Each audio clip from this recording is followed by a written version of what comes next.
Yorùbá ni mí o Yorùbá. Àṣà mi mọ̀rẹ́ o Yorùbá.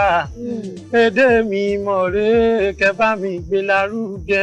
Ẹ wo òyìnbó fún mi ní pálí pupa, mo mọ ibi tí mo ti wá. Èmi fẹ́ràn Yorùbá tiwa, mo fẹ́ràn àṣà wa. Kékeré mo ti mọ̀ pé wà ń bẹ lára èdè wa. Àwọ̀ funfun táwọn yẹn dáàbòrà ló fẹ́ fi ṣègbè wa. Àwọn bàbá ló fa tábà tó sùn lọ, òyìnbó wọlé tọ́kẹ́rù. Bóyìnbó fún mi ní pálí pupa, mo mọ ibi tí mo ti wá. Èmi fẹ́ràn Yorùbá tiwa, mo fẹ́ràn èdè wa. Ẹ wò kékeré mo ti mọ̀ pé wà ń bẹ lára àṣà wa. Àwọ̀ funfun táwọn yẹn dáàbòrà ló fẹ́ fi ṣègbè wa. But àwọn bàbá ló fa tábà tó sùn lọ. Bẹ́ẹ̀ lòyìnbó ṣe wọlé tọ́kẹ́rù lọ, wọ́n kẹ́rù lọ, wọ́n kó wa lẹ́rù lọ.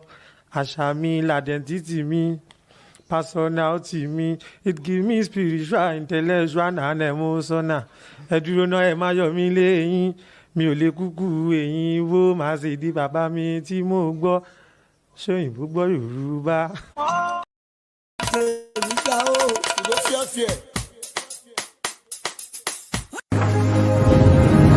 Èjìrá bàtàbù àlọ́kàrà mi, ọba ẹ̀rí o. Sídìí bìrìbùrà tó fọ bí orí o. Àrà káńká lẹ́kàjá ẹ̀ẹ́lì. Jìbùrìbùrìbùrì rí arábàtà wọ́ mi. Àrà kàjá ẹ̀ lọ.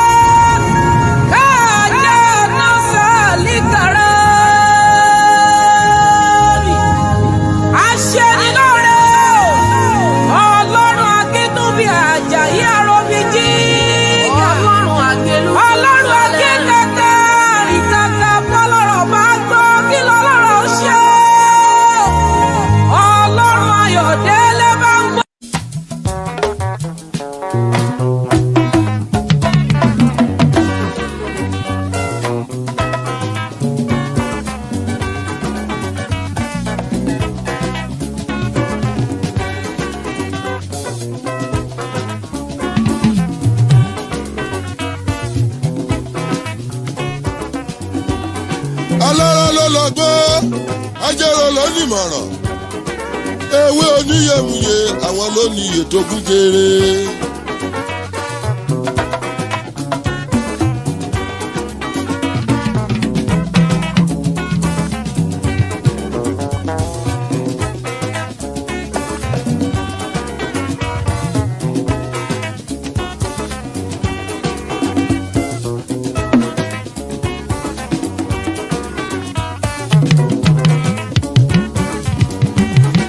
Wa kèrègbè iye ẹ má má gbé mi níye tèmi.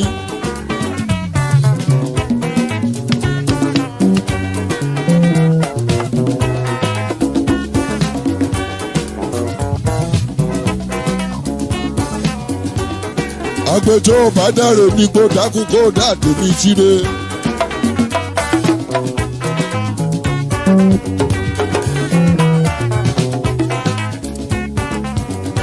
Alùkòjọ́ bá lọ nílẹ̀ oṣù ọ̀dàkùnkọ̀ òkun tèmi síre.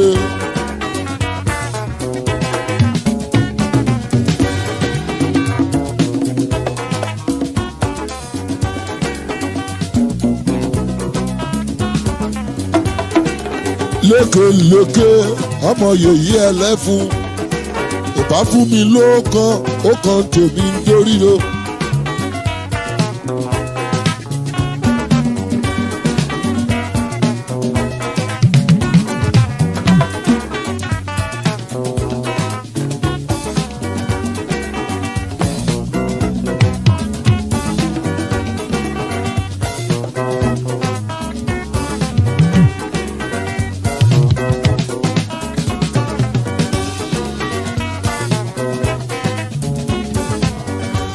Alẹ́lẹ́ onífẹ̀ ńlẹ́ ọ̀gànjọ́ onífẹ̀ àjèdodo agbẹ́jì òrọ́gbọ̀rọ̀ yọ àbàdé bí yéye.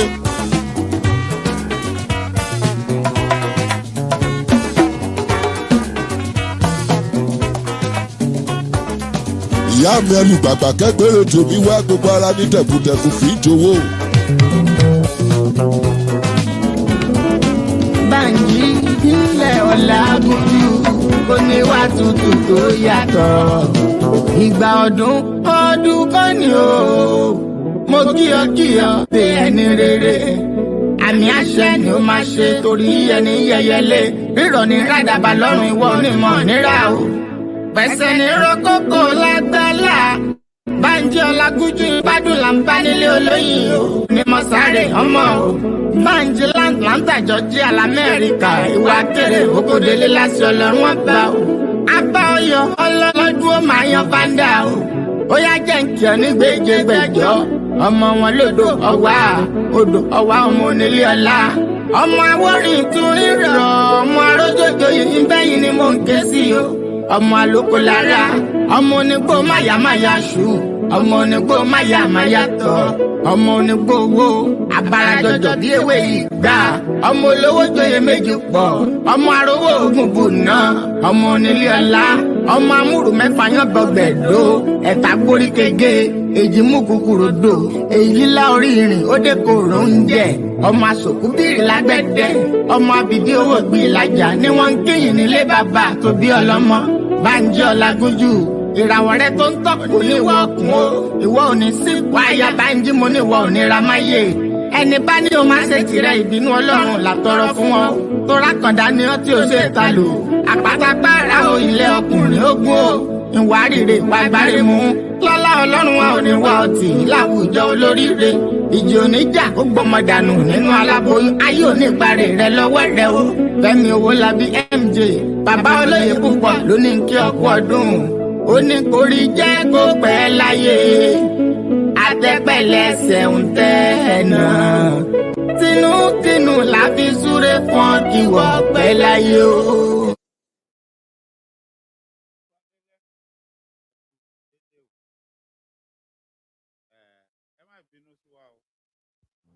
Ẹ kú alẹ́lẹ́, ẹ kú dédé wòyí, ẹ sì kú kalẹ̀. Ẹ jọ̀ọ́, sójú mi ń tàn mí jẹ ni àbí mo ríran? Ṣé torí àkọlé tí mo kọ ni àbí kí ló ń ṣẹlẹ̀ àbí báwo ló ṣe jẹ́?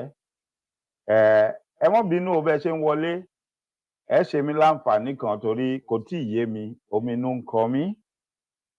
Ẹ mọ bá mi like, ẹ mọ love, ẹ sì continue láti mọ share ètò yìí torí mò ń wo àwọn nọ́mbà kan tó ń ṣe mí ní ààhin, tó ń ṣe mí ní kàyéfì. Kó mọ̀ wá jẹ́ pé torí àkọlé tí mo kọ, àwọn atiláwí, àwọn aráabí ti wá dúró dè mí, wọ́n fẹ́ flag ètò. Màá nílò ìrànlọ́wọ́ yín. Ẹ share, ẹ like, ẹ love. Ẹ máa tẹ like and love fún yín, ẹ sì dúró ti ètò yìí. Ẹ má jọ ń gbé wálẹ̀ o. Ó dọwọ́ yín àmúlele. Elédùmarè á fún yín ṣe. Ǹjẹ́ mo kí gbogbo yín káàbọ̀ sórí ètò láṣálẹ́ yìí. Mo kágbà, mo kọ́mọdé. Mo kí baálé ilé lọ́ọ̀dẹ̀ yìí, mo kí ìyálé ilé o. Mo kóyún inú, mo káṣẹ́ ẹ̀dí. Mo kí gbogbo ẹ̀yin baálẹ̀, gbogbo ẹ̀yin baálé. Gbogbo ẹ̀yin olórí gbogbo, Elédùmarè ní kẹ́ máa so lórí ilé wa lórí. Tẹ́ sì ń ṣe pẹ̀lú inú kan ọkàn kan tẹ́ ń ṣe dáadáa. Elédùmarè ó mọ gbà fún yín, yóò mọ júṣe fún yín, ẹ ní ṣìṣe, ẹ ní ṣìlẹ̀tẹ̀ láṣẹ Èdùmarè. Mo ní mo kóyún inú, mo káṣẹ́ ẹ̀dí. Mo kí gbogbo orí adé, gbogbo èjìgbà ìlẹ̀kẹ̀ lọ́rùn. Mo ní kádé pẹ́ lórí o, kí bàtà pẹ́ lẹ́sẹ̀, kásẹ̀ ó pẹ́ lẹ́nu.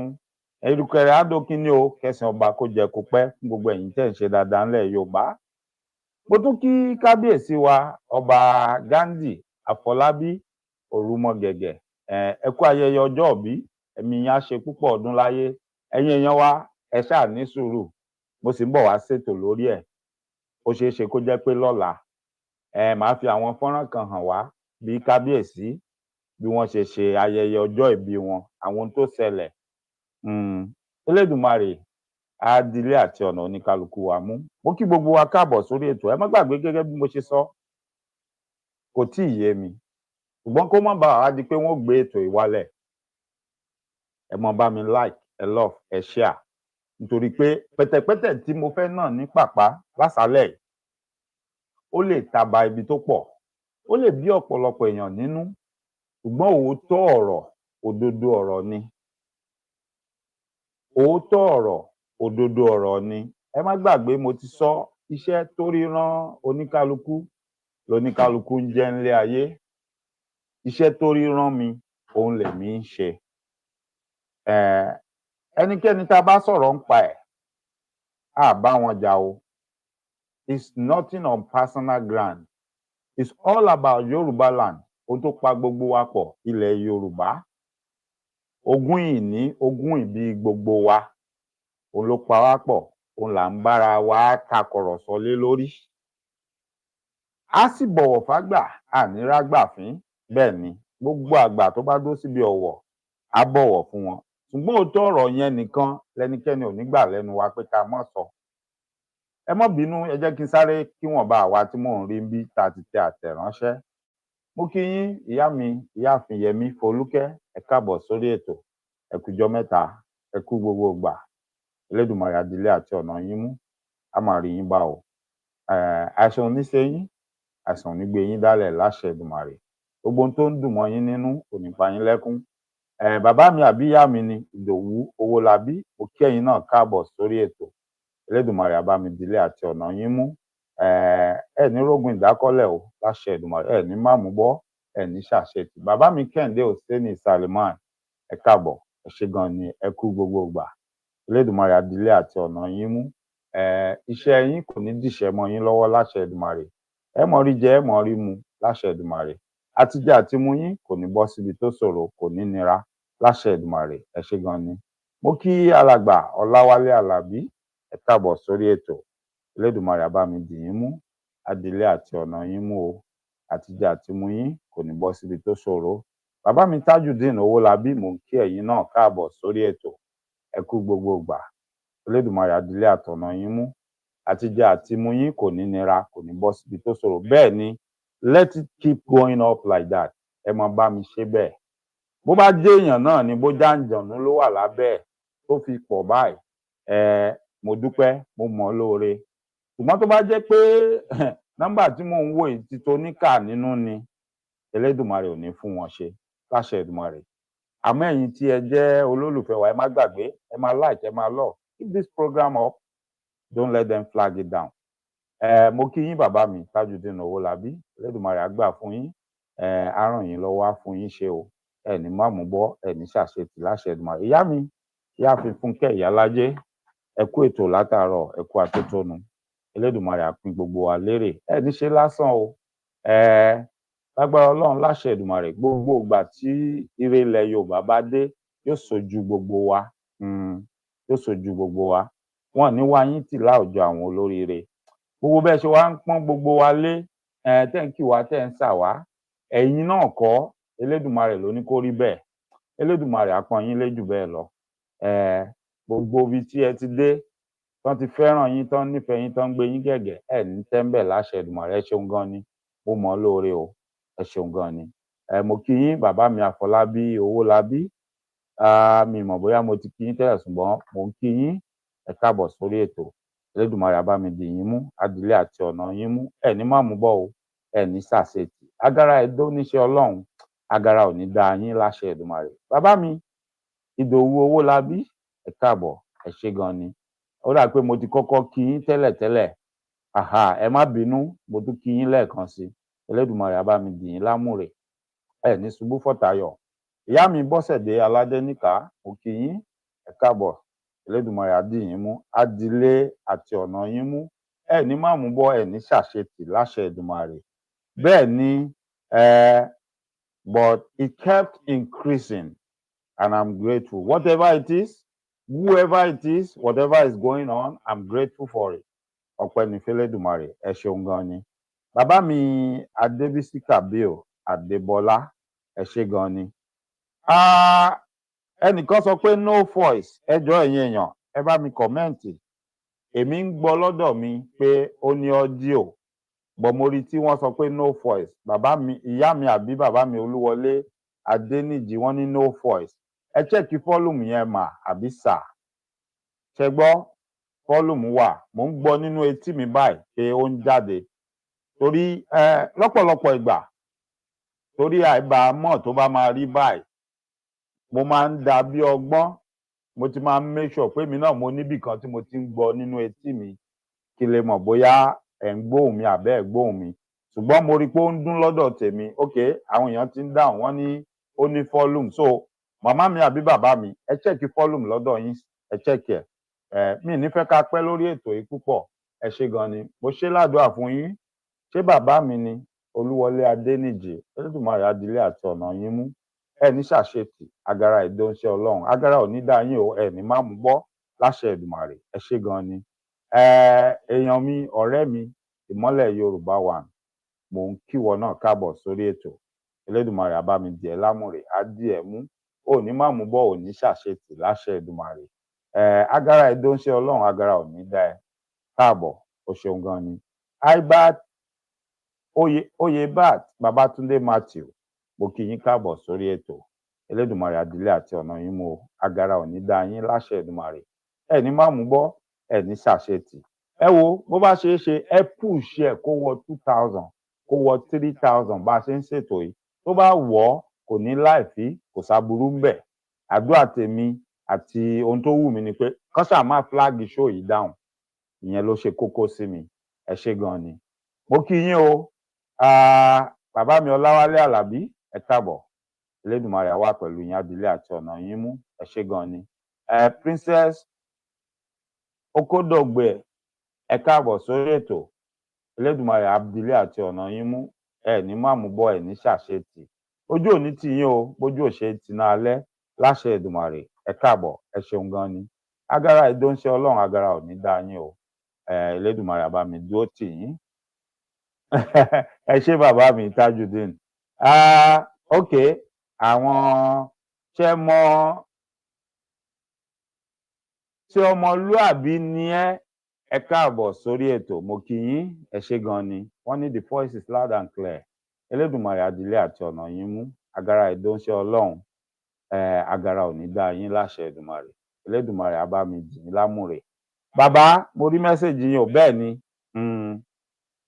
ẹ má bínú iṣẹ́ ni ṣùgbọ́n mo ti gádà àwọn information tẹ́ ẹ rán mi pé kí n gádà ẹ má bínú bọ́n ṣe sọ yẹn náà ló ṣe rí ṣùgbọ́n mo ti mọ gbogbo ohun tá a nílò àti bó ṣe máa rí màá sì pè yín ẹ má bínú sí mi ẹ ṣé gan ni ẹ ṣé ìyá mi èmi náà ti rí bẹ́ẹ̀ mo kí bàbá mi àbí ìyá mi ní gastroy wọ́n láwọn kí gbogbo lé o àwa náà ń kí yín a kí yín tẹ̀sọ́tẹ̀sọ́ a kí yín tológun ẹ káàbọ̀ sórí ètò ẹ ṣé gan ni tó bàbá ẹ̀yin náà káàbọ̀ sórí ètò mò ń kí yín Elédùmarè adílé àti ọ̀nà yín mú á bá mi dì yín lámùrè agara ìdóńṣẹ́ Ọlọ́run agara ò ní dá yín láṣẹ Èdùmàrè ẹ ṣé gan ni láì gbà wá lákòókò torí pé mo mọ̀ pọ́jọ́ ti lọ ilẹ̀ ti ṣú ẹ má gbàgbé bí mo ṣe sọ bó bá déèyàn náà ló wà lábẹ́ ohun tí mò ń wò yìí bó jàǹjànú ni mo mọ̀ lóore Elédùmarè sì ti ṣàṣẹ sí bó ṣe ṣe yẹn náà ni ó ṣe rí bí ó sì ṣe mọ rí lọ́nu láṣẹ Èdùmàrè àmọ́ mo bẹ̀ ẹ̀yin olólùfẹ́ wa ẹ máa bá mi like ẹ máa love ẹ má jẹun flag show yìí dáhùn o ó ṣeé ṣe kó jẹ́ pé torí àkọlé tá a kọ tán ti rí kọ́pọ̀lọpọ̀ ti sá síbẹ̀ pé ẹja gbọ́ ohun tí ó sọ tó bá ti ń sọ ohun tí ó dùn mọ́ wa nú ẹja flag ẹ̀ dáhùn mo wá bẹ̀ yín mo rọ̀ yín ẹ má jẹun flag ètò yìí dáhùn o ẹ máa ṣe kọ́mẹ́ǹtì yín ẹ máa sọ bó bá ṣe rí lọ́kàn yín ẹ máa like ẹ máa love ẹ máa pín ẹ dẹ̀ máa pe àwọn tẹ́ bá tún mọ̀ bẹ́ẹ̀ ni ẹ ṣeun gan ni mo kí yín o bàbá mi Wálé Ikújú ni ẹ káàbọ̀ agara ìdóńṣẹ́ Ọlọ́run agara ò ní dá yín o Elédùmarè adílé àti ọ̀nà yín mú agbára Ọlọ́run láìṣẹ Èdùmàrè ẹ ní fàìsàn ló gbà mo kí bàbá mi Kamal Raif ẹ káàbọ̀ sórí ètò agara ìdóńṣẹ́ Ọlọ́run agara ò ní dá yín o Elédùmarè adílé àti ọ̀nà yín mú láṣẹ Èdùmàrè máa rí yín bá o bàbá mi Ìdòwú Owólabí ẹ ṣé gan ni mo rí yín bẹ́ẹ̀ ẹ dúró re tẹ́ bá wo àkọlé mi mo ní wádìí ohun gbogbo dájú kí o sì di òtítọ́ mú mo wá ní we need verifiable testimonies sir bẹ́ẹ̀ ni bó ṣe rí ni mo ṣe sọ yẹn. Àkórí ọ̀rọ̀ mi àti gbogbo ohun tí mo fẹ́ sọ lálẹ́ yìí, bàbá wa tí mo fi tọ̀wọ̀tọ̀wọ̀ dárúkọ wọn, torí bàbá mi ni wọ́n, bàbá wa ni wọ́n, bàbá wa olórí ìjọ oníràpadà Redeemed Christian Church of God, bàbá wa Adéjàre Adébóyè. Àwọn ni mo dojú ọ̀rọ̀ yìí kọ. Mo rí pé lẹ́nu ọjọ́ mẹ́ta yìí ẹnu ń kùn bàbá, ọ̀pọ̀lọpọ̀ ń sọ̀rọ̀, ọ̀pọ̀lọpọ̀ ń béèrè. Èmi náà rí fọ́nrán yẹn, mo wò ó. Kì í ṣe ìgbà àkọ́kọ́ tírú nǹkan bẹ́ẹ̀ máa ṣẹlẹ̀. Níjọ́ kìíní àná mo rí kan níbi tí bàbá ní àwọn lọ sí ìpínlẹ̀ kan lórílẹ̀-èdè Amẹ́ríkà táwa ń gbé yìí, tó jẹ́ ìlú tí òtútù ti máa ń mú gan. Bàbá ní ṣùgbọ́n torí pé àwọn ò fẹ́ràn òtútù, wọ́n láwọn sọ fọ́lọ́run pé ṣọ́lọ́run mọ̀ pé àwọn ò fẹ́ràn òtútù, àwọn ò fẹ́ kó òtútù pa àwọn o, pé ṣùgbọ́n gbogbo ìgbà táwọn wà ń bẹ̀ òtútù ò mú. Kì í ṣe pé òtútù ò mú nìkan o, pé ṣé ni ìgbà òtútù ṣe ló dàbí ìgbà tán wà nínú ìgbà ọ̀gbẹlẹ̀ bí ìgbà ooru, pé winter became summer ní gbogbo ìgbà táwọn fi wà ń bẹ̀. Meanwhile it was supposed to be winter.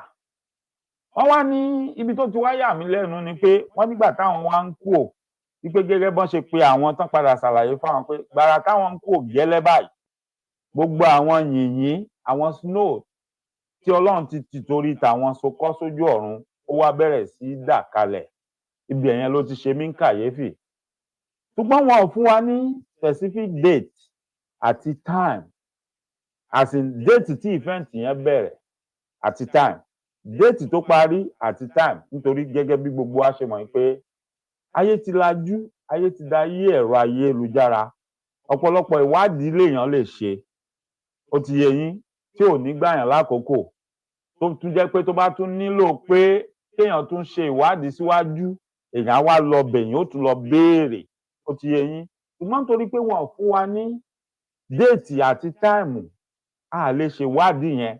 Ó dákan lè ṣe ni pé ká ṣe general search pé tí ohunkóhun tó jọ bẹ́ẹ̀ tiẹ̀ ṣẹlẹ̀ rí lágbègbè tán dárúkọ yẹn, lélẹ̀ tá a ṣe tá a ro ohunkóhun tó jọ bẹ́ẹ̀, tá a gbọ́ pé ohunkóhun tó jọ bẹ́ẹ̀ ṣẹlẹ̀. Mo sọ̀rọ̀ ńgbà yẹn, mo ní pé tí Elédùmarè bá gba ọwọ́ bàbá wa tí wọ́n jẹ́ olórí ìjọ Redeem ṣe irú iṣẹ́ àgbàyanu yìí, ohun tó yẹ ká jẹ́ kí gbogbo àgbáyé mọ̀ ni pé ó ṣẹlẹ̀, wípé Elédùmarè dẹ̀ gba ọwọ́ wọn ṣe. Nítorí a lè fi polongo ara wa gẹ́gẹ́ bí orílẹ̀-èdè wa, pàápàá jùlọ headquarter ìjọ Redeem náà lè di Jerusalem tuntun tí àwọn èèyàn mọ̀ wá ní Nàìjíríà, pé olórí ìjọ yìí òun ni Elédùmarè ti torí titi ẹ̀ lọ́lọ́run, ní Yahweh ti torí titi ẹ̀ tó di snow mú tí ò jẹ́ kó jábọ́lẹ̀. Ṣé irú Ọlọ́run rú èèyàn bẹ́ẹ̀, ṣé kò tó Ọlọ́run téèyàn máa sìn? Mo béèrè yẹn, mo ní it's not to ridicule our baba, but it is just a question to bring out the facts and to establish all these incidents with evidence, so that the whole world will know that in Nigeria we are so special to God, and God has blessed us with such a man as Baba. And then we can make the headquarters of the Redeemed Christian Church of God another Jerusalem for all Christians to visit, because tọ́lọ́run bá lè gba ọwọ́ wọn ṣerú iṣẹ́ yẹn, then ibi tí wọ́n ti jẹ́ olórí, ibẹ̀ náà gbọ́dọ̀ jẹ́ ibì kan táwọn èèyàn mọ rìnrìn àjò mímọ́ wá. Bọ̀ mi ò rí ánsà kankan, mi ò rí nǹkan kan. Kí n tó wá tẹ̀síwájú, mo kí gbogbo ẹ̀yin bàbá mi, mo kí ẹ̀yin ìyá mi, ẹ̀yin tí Ọlọ́run tó dá sílé ayé, tó fìdí àwọn nǹkan kan mọ̀yín, tó fi yín ṣalákòóso àwọn nǹkan kan, tó fún yín lágbára pẹ̀lú àṣẹ, tó sì ṣe ìkìlọ̀ fún yín bẹ́ẹ̀ ṣe mọ́ lò ó, tó so ohun tẹ́ mọ́ ṣe àti ohun tẹ́ gbọ́dọ̀ ṣe, tó tún wá sọ fún yín pé kẹ́ mọ́ bá mi rìnrìn àjò nínú ìrìn àjò yìí. Mo lémi ọmọ yín, mo tún ti dé o. Tẹ́lẹ̀tẹ́lẹ̀ èmi ò mọ̀ yín, ṣùgbọ́n à ń fi yé mi pé ẹ wà sẹ́ẹ̀, ẹ̀yin kọ̀ọ̀kan nu yín sì ti ń fojú hàn, ẹ̀ ń fara hàn, ẹ̀ ń pè mí, ẹ̀ ń bá mi sọ̀rọ̀ bó tiẹ̀ jẹ́ pé mi ò mọ̀ yín rí tẹ́lẹ̀tẹ́lẹ̀, ṣùgbọ́n nínú ẹ̀mí la ti sọ fún mi pé alẹ́ wàṣẹ̀ ẹ sì ti ń fojú hàn, mo sì ti ń rí i pé bẹ́ẹ̀ lórí. Mo wá tún ké pè yín lásàálẹ̀. Gbogbo ilẹ̀kùn tẹ́lẹ̀dùmarè ní kẹ́ ẹ máa tì fún èmi Dr. Mike Ọlábánjí Ọlágúnjú tí n bá ti ń ṣètò. Tẹ́ ẹ bá ti tì í tó lẹ́nikẹ́ni ò tó bẹ́ẹ̀ kí wọ́n sí, ẹ bá mi tì í ní wákàtí ọ̀wọ̀ yìí. Eléyìí tó ní kẹ́ ẹ mọ́ sí fún mi kí n mọ́ fi ṣagbára, kí n mọ́ fi ṣàṣẹ. Tó ní tẹ́ ẹ bá ti sí wọn bí yàláyà ẹnikẹ́ni dá kó tì í, ẹ bá mi sí i ní wákàtí ọ̀wọ̀ yìí. Mo mọ̀ ọ́ lóore o, mo dúpẹ́ o. Elédùmarè á máa pa àwọn ọmọ tiyín náà mọ́, wọn ò ní ṣìrìn, wọn ò ní ṣìṣe. Iṣẹ́ télédùmarè rán wọn, iṣẹ́ tó rí rán wọn, nígbà tán bá ń jíṣẹ́ náà nínú òótọ́ ọnú àtọkànkan, ẹnikẹ́ni ò ní fi bí wọ́n. Gbogbo ẹni tó bá lóun ó dojú ìjà kọ wọ́n, ọ̀run ó dojú ìjà kọ wọ́n. Ẹ ṣé o ẹ̀yin ìyá mi, ẹ̀yin bàbá mi. Ǹjẹ́ gbogbo ẹ̀yin aláwìroko, ẹ̀yin aláwìrodò, mo tún wá bẹ̀ yín. Bá a bá rẹ́nikẹ́ni tó ní nítorí wípé òun jẹ́ èsìn òkọkú, alábàákú ẹ̀sìn lòun, òun máa ń jìjà ẹ̀sìn, tó wá lóun ó lo ọgbọ́n àlùmọ̀kọ́rọ́ ìkànkan, pàápàá jùlọ tó ní ọgbọ́n àwọn baba wa nú lórí mi, lórí ètò tí mò ń ṣe yìí. Mo bẹ̀ yín lásàálẹ̀, irú ẹni bẹ́ẹ̀ bá ń mú so, ẹ bá ń gbé èdè. Gbogbo ohun tó bá sọ, gbogbo ohun tó bá ṣe pátápátá kó mọ dà lé lórí. Nítorí pé kí ni wọ́n ló kù tá a bá sọ mọ́ pẹ̀lọpẹ̀ sọ mọ́ ni. Bẹ́ẹ̀ ni kẹ́ ẹ jẹ́ ó rí o, ó ti rí bẹ́ẹ̀, ó ti ṣe bẹ́ẹ̀, àṣẹ ọ̀run gùn. Ẹ káàbọ̀ sórí ètò. Bàbá wa wá ní àwọn ṣe kinní, awádìí ẹ̀, àrítumọ̀ ẹ̀, àrójútu ẹ̀. Ohun tó ń gbé mi nú, ohun tá a fi sí mi lọ́kàn, ìdí tí mo fi ní láti sọ̀rọ̀ nípa ẹ̀ lélẹ́yìí. Ẹ pé mo ti ń pariwo fún wa, mo ní Àbújá ò sí lọ́rùn ọ̀pẹ, ibi tá a bá bá gòkè lábàá sọ̀kalẹ̀. Bóò náà ṣe tàn àwọn bàbá wa, bóò náà ṣe tàn àwọn èèyàn wa, bóò lọmọ Yorùbá, báwo la ṣe bára wa níbi tá a dé yìí. Irọ́ ni wọ́n fi bá wa débi tá a dé yìí. Ẹ̀tàn jẹ́ àwọn irọ́ àti ẹ̀tàn tí ò lẹ́rìí, tí wọ́n lè rẹ́rìí ẹ̀ mú wá, ṣùgbọ́n tó ń fògbójú gbé kalẹ̀ fún wa, òun ló bá wa débi tá a dé lénìí. Mo wá wò pé bó láti wá ṣe ká gbára wálẹ̀. Ohun tó yé mi ni pé wọ́n lọ́mọ tó bá da fánù náà ni wọ́n ò fi kó o. Wọ́n níbi téèyàn bá gun ọ̀pẹ, òun náà lèèyàn ó bá sọ̀kalẹ̀ pé ẹ̀tàn tó fi tàn yín náà ni ẹ wàá máa já gbogbo rọ́, gbogbo ohun tí ò bá ti jọra wọn, gbogbo ohun tí ò bá ti lẹ́rìí tó wà ńbẹ̀. Òun lẹ́yìn náà wàá kojú wọn, lẹ́mọ̀ wá sọ fún wọn pé kán mẹ́rìí ẹ̀ wá tó dájú, kẹjọ fi yéra yín, kí gbogbo ayé jọba yín rí i pé ó dáa, ta ló ń parọ́, ta ló ń sòótọ́. Kẹ́mọ̀ pọ́n ní gbogbo ohun tí àwọn bàbá wa ṣe láyé jọ̀hún, táwa ń bá tàn, tá à ń bá rọ́bá, tá à ń bá gbogbo ẹ̀, wọ́n ní irọ́ ni, wọ́n ní kò lẹ́rìí.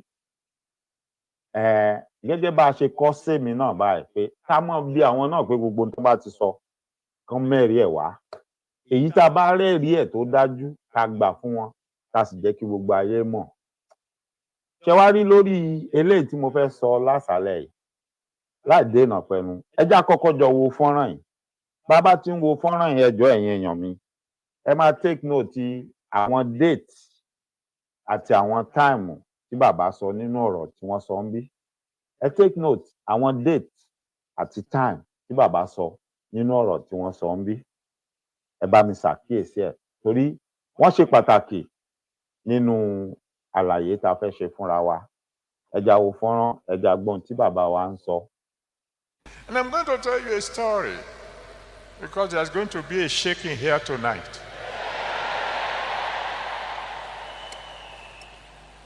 And I have witnesses here. I know at least one fellow who was there in the room when it happened, and I know another fellow who is here from whom you can find out the details. My father in the Lord and 5 of us traveled to Tulsa Oklahoma, 1979. First time Tulsa, to attend. Oklahoma is in the United States. And I need you all to mark the date. Baba said in 1979. Tulsa, Oklahoma, 1979. Tulsa, Oklahoma, 1979. I'm going to pull it back a little bit so that we can listen to that again. First time to attend taking camp meeting. And we stayed in the top floor of Oklahoma, 1979. My father in the Lord and 5 of us traveled to Tulsa, Oklahoma, 1979. First time to attend taking camp meeting. And we stayed in the top floor of an hotel called Mayo Hotel. One morning, my father in the Lord called all of us to his room. I need you all to take note of certain things, because if I'm missing it, I need you to correct me. Tí n bá ṣàṣìṣe nínú àtúpalẹ̀ mi àti àlàyé mi, mo fẹ́ kẹ́ tọ́ mi sọ́nà, kẹ́ ṣàlàyé fún mi. Bàbá sọ pé Tulsa, Oklahoma, which is in the United States, ní 1979, 3rd floor. Wọ́n sọ orúkọ hotel yẹn Mayo Hotel, Mayo Hotel, M-A-Y-O Hotel, Mayo Hotel, M-A-Y-O Hotel. You know what? Ṣé rí bá ṣe ń ṣètò yìí lọ, kò dí yín lọ́wọ́, kò ní kẹ́ má wo ètò. You can Google that hotel, Mayo Hotel, Tulsa, Oklahoma. Kó má dàbí pé èmi ni mo lọ fabricate àwọn irọ́ kan wá tí mo wá fẹ́ máa fi hàn yín. Google that name, Mayo Hotel in Tulsa, Oklahoma. Ẹ lọ ka gbogbo nǹkan tó bá sọ fún yín nípa hotel yẹn. Because we are going to bring something out tonight. And we are going to start enlightening ourselves so that we can free our people from this bondage. Wọ́n máa dispute nǹkan tó dìídì ṣẹlẹ̀ tí àwọn bàbá wa ṣe, wọ́n á ní kò ṣẹlẹ̀, wọ́n á ní ká lọ mẹ́rìí wá. But wọ́n máa gbérọ́ lé wa lọ́wọ́, a máa jókòó síbẹ̀, a máa pàtẹ́wọ́, inú wa máa dùn, a máa rẹ́rìn-ín. That is why I'm doing this, if anybody wants to know. That is why I'm doing this. Ìjọ́ tí wọ́n bá ti stop láti máa rọ́bìṣì àwọn baba ńlá baba wa, láti máa parọ́ mọ́ wọn, then I will be less concerned about whatever they are telling anybody. I will agree and assume that whoever is sitting down and listening to their stories, bọ́n ṣe sọ yẹn, wọ́n ní, let me tell you a story. Yes, it is a story. And a story could be a fabricated tale. It doesn't have to be the truth. Benny. But if I say, let me tell you a true life story or a real event, that is different. So Baba said, let me tell you a story. So Baba is telling a story. It could be a fabricated lie, and it could be the truth. But since we are not sure, and Baba did not tell us specifically, then we need to do our own research to bring out the truth. Now, I've done my own research. I've sent somebody to confirm some things for me, which I've been told what I need to know. And that's why I'm doing this. Tó bá jẹ́ pé mo wá ṣe lórí irọ́, lórí èké, àbí lórí ohun tí ò nídìí, tọ̀, òun lẹnikẹ́ni ni ó ṣe gbèròkèrò, àbí tí ó fi ṣe ohunkóhun lórí mi tí ó fi jẹ́. Ṣùgbọ́n tó bá jẹ́ pé lórí òótọ́ àti láti fìdí òdodo múlẹ̀ ni mo ṣe, gbogbo ohunkóhun, gbogbo èròkèrò tí ẹnikẹ́ni bá rò láburú, orí ara wọn ni wọ́n á fi gbé láṣẹ Èdùmàrè. Ẹ jẹ́ á tẹ̀síwájú. Ẹ máa máàkì àwọn nǹkan tí mò ń sọ fún wa yẹn o. Remember the place, Tulsa, Oklahoma, the day, the year 1979. The name of the hotel, Mayo Hotel, M-A-Y-O. Let's continue. And drop what we call a bombshell. He told us that he will soon be going, and that I will be succeeding him. Without notice, he just dropped the bombshell. He was already praying like nobody's business, so we all joined. We were all praying intensely. Suddenly we had a knock at the door.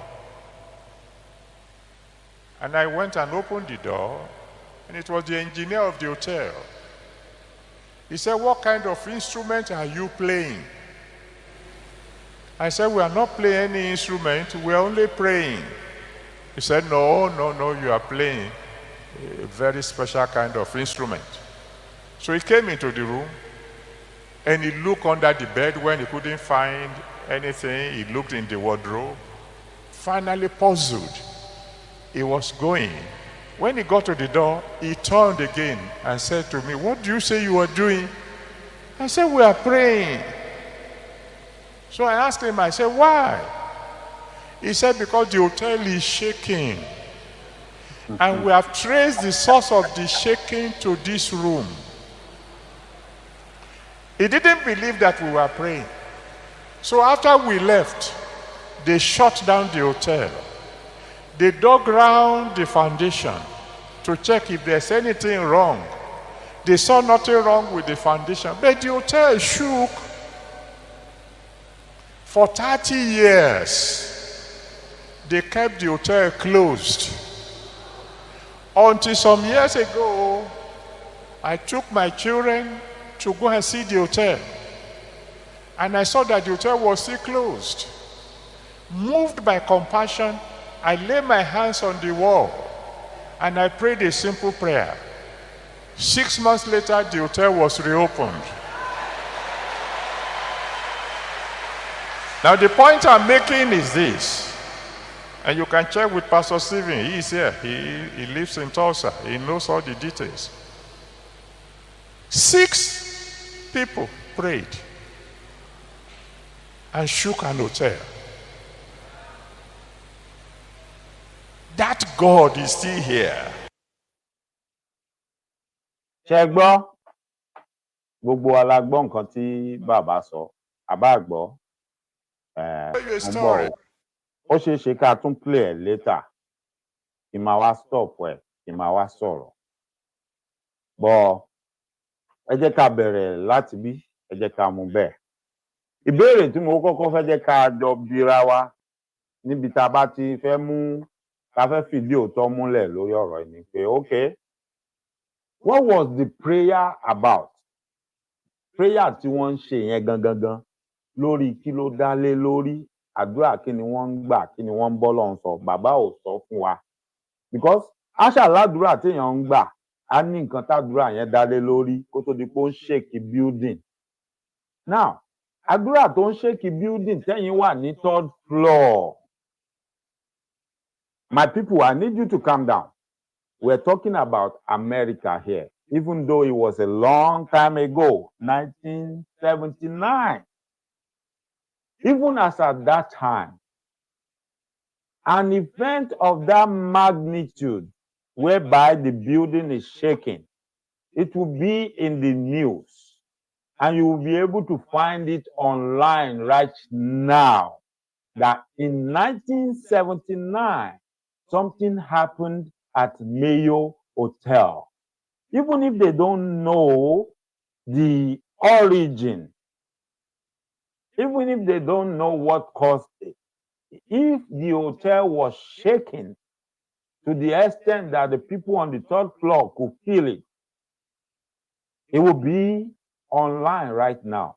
If you Google anything about Mayo Hotel, it will bring up that event and tell you that in so year, something happened. Even if it doesn't mention Baba's name, even if it doesn't mention that some people were praying, it will say something about there was an event, the building shook.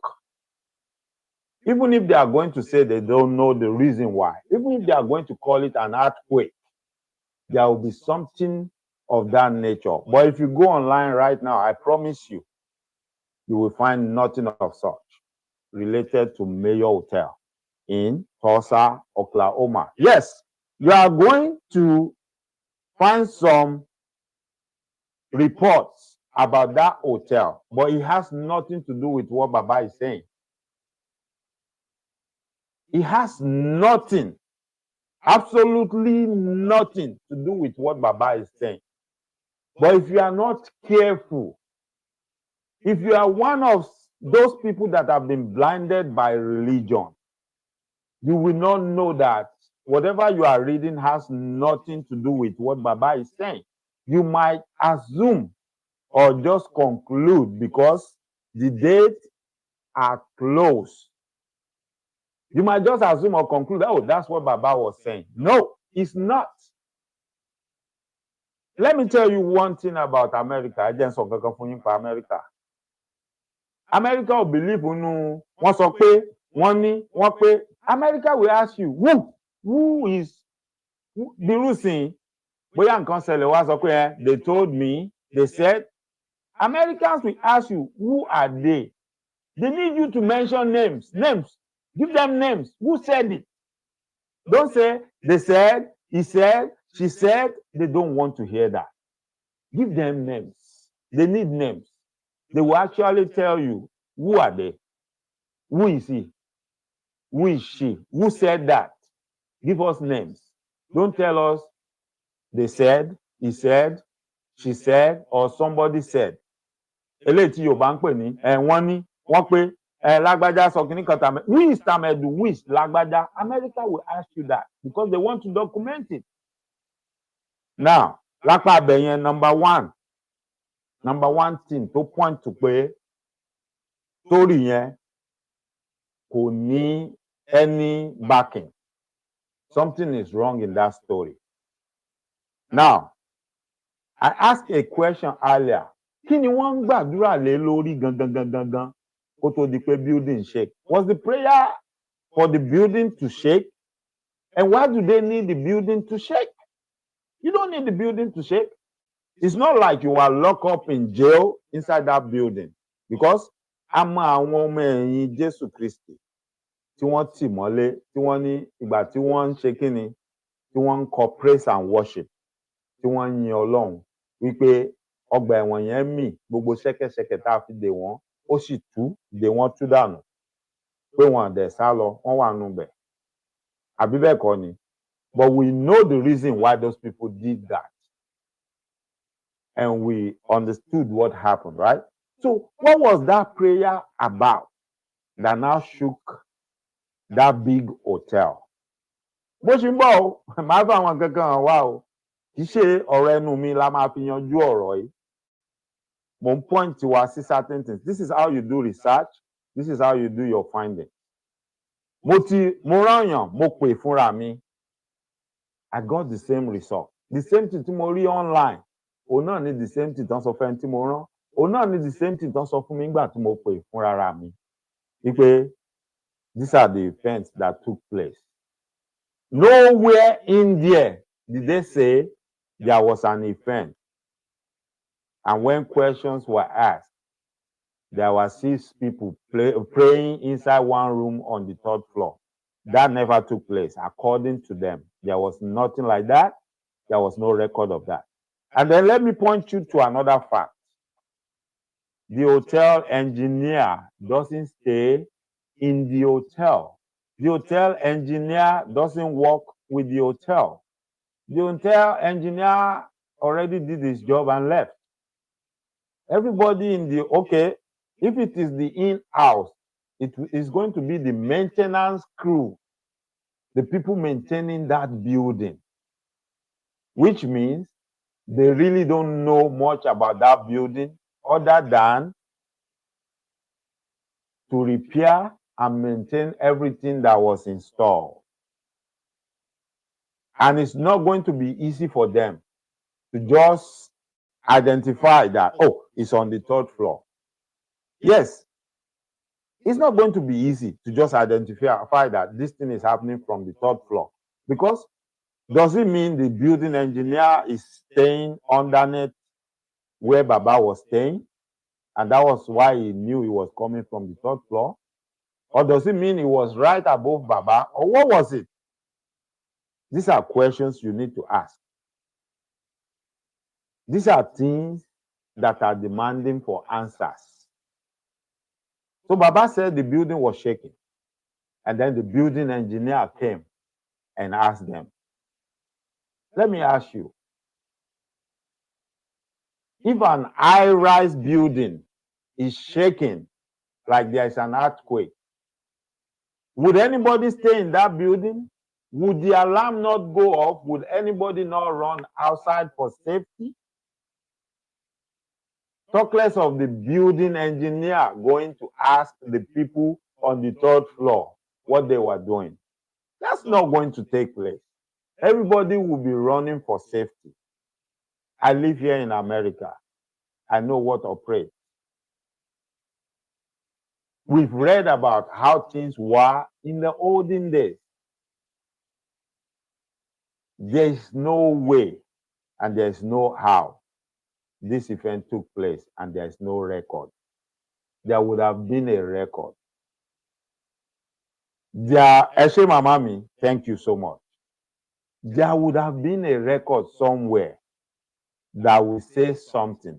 Even if it doesn't have Baba's name on it, it will say something of that nature happened. We're talking about America. They don't miss such. Especially when it is something, the way Baba portrayed, the way Baba said it. Baba said the man turned around again and asked him, like, what did you say you were doing? And he said, he told him, we were praying. There would have been a record that I know Americans for what they are. They will not miss such an opportunity to put it in history. That some people were praying. The same thing we read in the Bible that it happened in America, and then they will let it go unpublished. I don't believe in that. So, I'm just pointing us to this little stuff before we actually go online and look at all these things. Baba gave a date. Baba said this happened in 1979. Now, let's go online. Let's go online.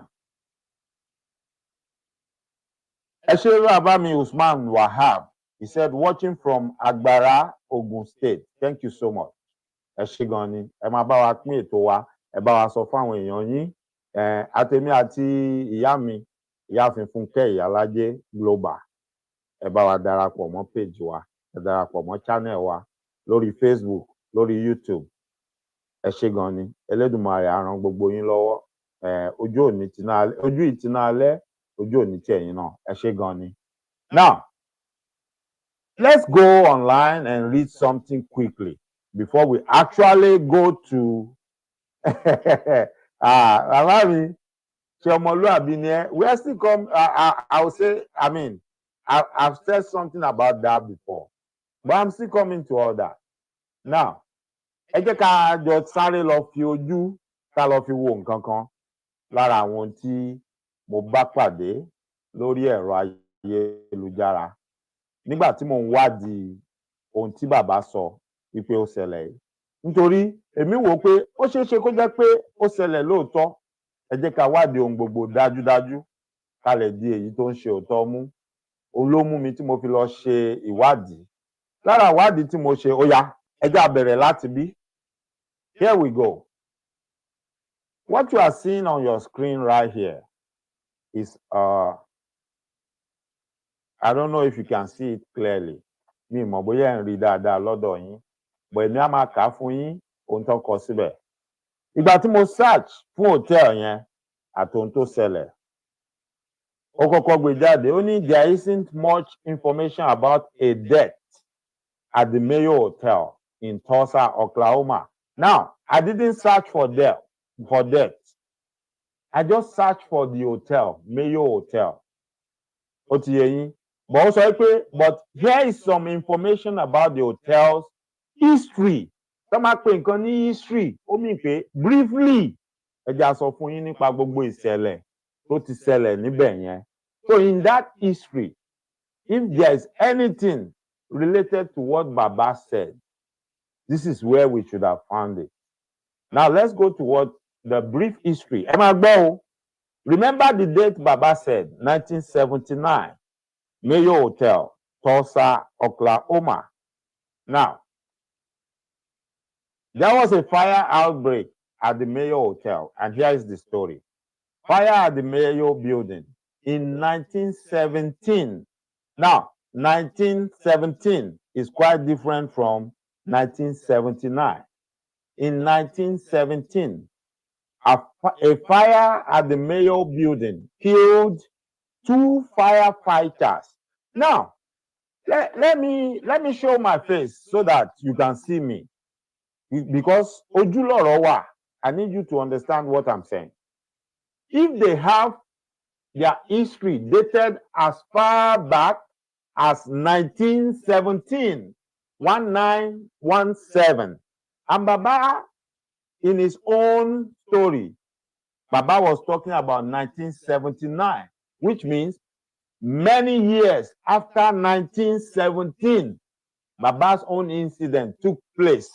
But there was an event in 1917, and they have a record of that incident. For those of you that love to argue, that we want to come out that maybe it was not recorded, torí pé ojú dúdú ń gbà yẹn, ojú òdúdú o, wọ́n ní information ohun tó ṣẹlẹ̀ as far back as 1917, níbi tí ìjàmbá náà tó ti ṣẹlẹ̀ ní the same building tí wọ́n sọ pé àwọn firefighter ṣé mẹ́ta náà pé ni tí wọ́n kú. Wọ́n record ẹ̀, it's on record and it's online. You can read about it.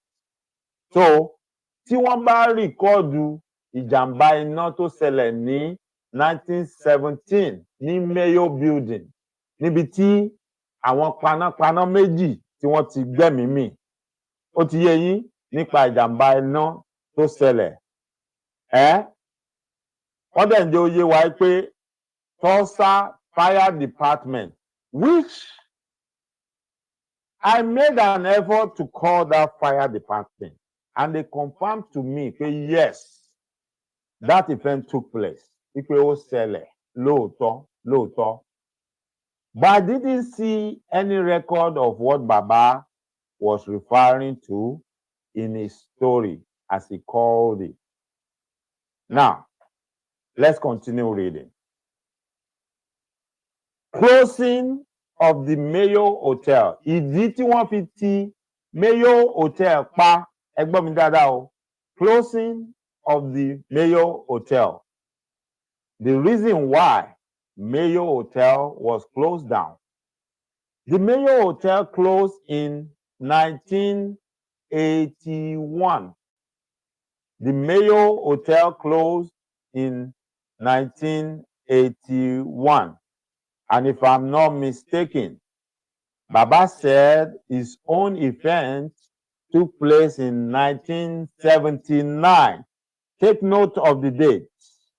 The hotel was closed down in 1981. Baba was talking about 1979.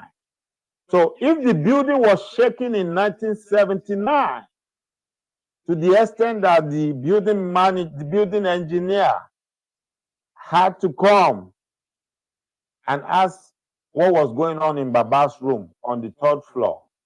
I want to believe the hotel, if it is true, according to what Baba said they dug around the hotel, trying to find out the reason why it was shaking, but they couldn't find anything. If that took place and all that happened, that hotel will be closed down immediately. The hotel will be closed down immediately. They are not going to let it operate for another day until they actually get to the root cause of that shaking. Whatever made that building to tremble or shake or shook, whichever one you want to say, they will make their findings first. And until they get whatever it was, they will not allow that building to remain open. That is a fact. And that is the truth. Now let's continue reading before I now come back and remind you of the date that Baba spoke about. Baba spoke about 1979. Hotel remained opened. Now, listen to this. Closing of the Mayo Hotel. The Mayo Hotel closed in 1981. There is absolutely, I'm saying it and I'm beating my chest, my full chest. There is absolutely no reason why they will allow that hotel to remain open for 2 years.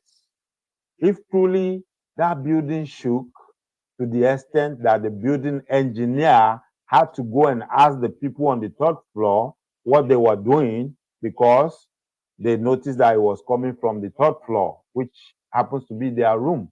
The hotel would have been closed down from that night, and until they find the root cause of the problem and know that it's nothing to worry about, the hotel will not remain open. Ṣé tí ń sá lọ ni? Ẹ tí ń sá lọ? Àbí ṣe fẹ́ flag ni? Àbí wo lẹ fẹ́ ṣe ń bẹ̀? I don't know what is going on, but let's go on with the show. Now, as I was saying, there is no reason, absolutely no reason why that building will remain open if truly the building was shaking, as Baba said, as at the time Baba told us. 1979, the building remained open till 1981. Now, let's find out the reason why the building was eventually closed, according to the record and the history we have on that building. The Mayo Hotel closed in 1981 due to the crash of Tulsa's oil economy. Due to the crash of Tulsa's oil economy, the building fell into disrepair and remained vacant for almost 30 years. The same 30 years that Baba mentioned in his speech came up. The building remained unoccupied and was shut down for 30 years. But that didn't take place until 1981. But Baba said the event happened in 1979 and the building was closed down.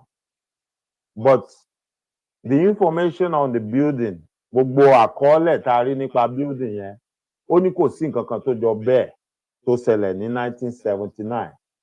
Ìṣẹ̀lẹ̀ kan tó ṣẹlẹ̀ ní hòtẹ́ẹ̀ yẹn was in 1917. Iná ń jó, àwọn panápaná Tulsa fire department tí wọ́n wá, méjì nù wọ́n kú. But after that, the hotel kept existing. Nothing happened in 1979. There is no record of any event in 1979. Now, the hotel closed down in 1981. Kí ni reason tí hotel yẹn ṣe close down?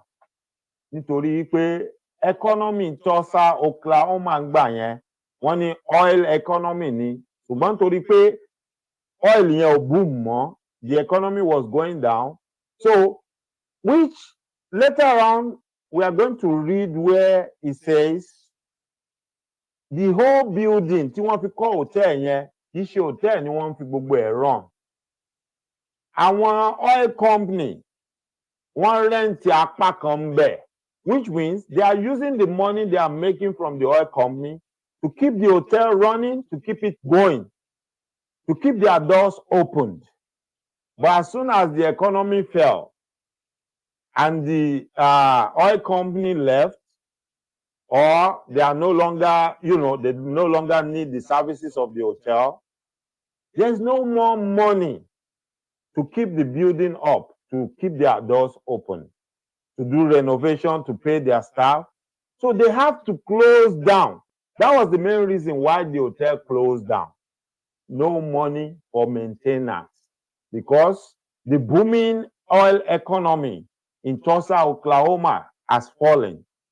And the oil company that was renting part of that building and paying them had to close down. So the money was no longer forthcoming. And the owner of the hotel cannot afford to pay the bills. Ìdí tí mi fi ní sọ pé kò ṣeé ṣe àbí irọ́ ni ẹni tó bá ń wò mí lọ́wọ́ tó bá ń gbé Amẹ́ríkà especially tó bá ń gbé Georgia ẹ já mi tí n bá pa irọ́ ẹ já mi tí n bá parọ́ lórí ọ̀rọ̀ tí mo fẹ́ sọ yìí. Between ní 2004 there is a place in Union City, Georgia. It's a big mall, very big mall. It's called Shannon Mall. There's a place called Shannon Mall, very popular mall. Mo máa ń lọ bẹ̀ dáadáa, mo máa ń ra bàtà ń bẹ̀, mo máa ń ra aṣọ, mo máa ń ra belt, mo máa ń ra oríṣiríṣi nǹkan. In fact, mo máa every weekend tí mi ò lọ bí iṣẹ́, ibẹ̀ mo máa ń lọ tí mo ti máa ń nàjú. Mo lè wà ń bẹ̀ látàárọ̀. Wọ́n ní movie theatre nínú mall yẹn tó jẹ́ pé tó bá fẹ́ wo movie, you can go in there and sit down and watch movie. Tẹ́bí bá ń pa ẹbí tó ti jẹun wà. Ó ti yé yín. At the same time, they also have àwọn tí wọ́n ń pè ní DMV, Department of Motor Vehicle, which belongs to the government. Àwọn náà rẹ́ǹtì building, wọ́n rẹ́ǹtì ibì kan tí wọ́n ń lò tó jẹ́ pé tó bá fẹ́ gba driver license, that is where you go tí wàá ti lọ ṣe gbogbo processing yẹn. Now, to think about it, ṣé wọn pé Department of DMV, Department of Motor Vehicle, ṣé wọn pé ìjọba ló ní? So you would think pé building tíjọba tí wọ́n ń rẹ́ǹtì ń bẹ̀ tí wọ́n ń sanwó pé kò yẹ kí nǹkan kan ṣe wọ́n, kò dẹ̀ yẹ kí wọ́n lè close down, right? Because they are using it for something tó jẹ́ pé ìjọba náà ń lò, right? But that building closed down all of a sudden. Àwọn ní kinní kan l'Amẹ́ríkà kò sí nǹkan tó kàn wọ́n pé ẹ wo ilé iyebíye, ẹ wo building iyebíye, ẹ má jà ti pa, ẹ má jà ṣe pa, ẹ jẹ́ ká fúnyàn kan kó máa lò. No.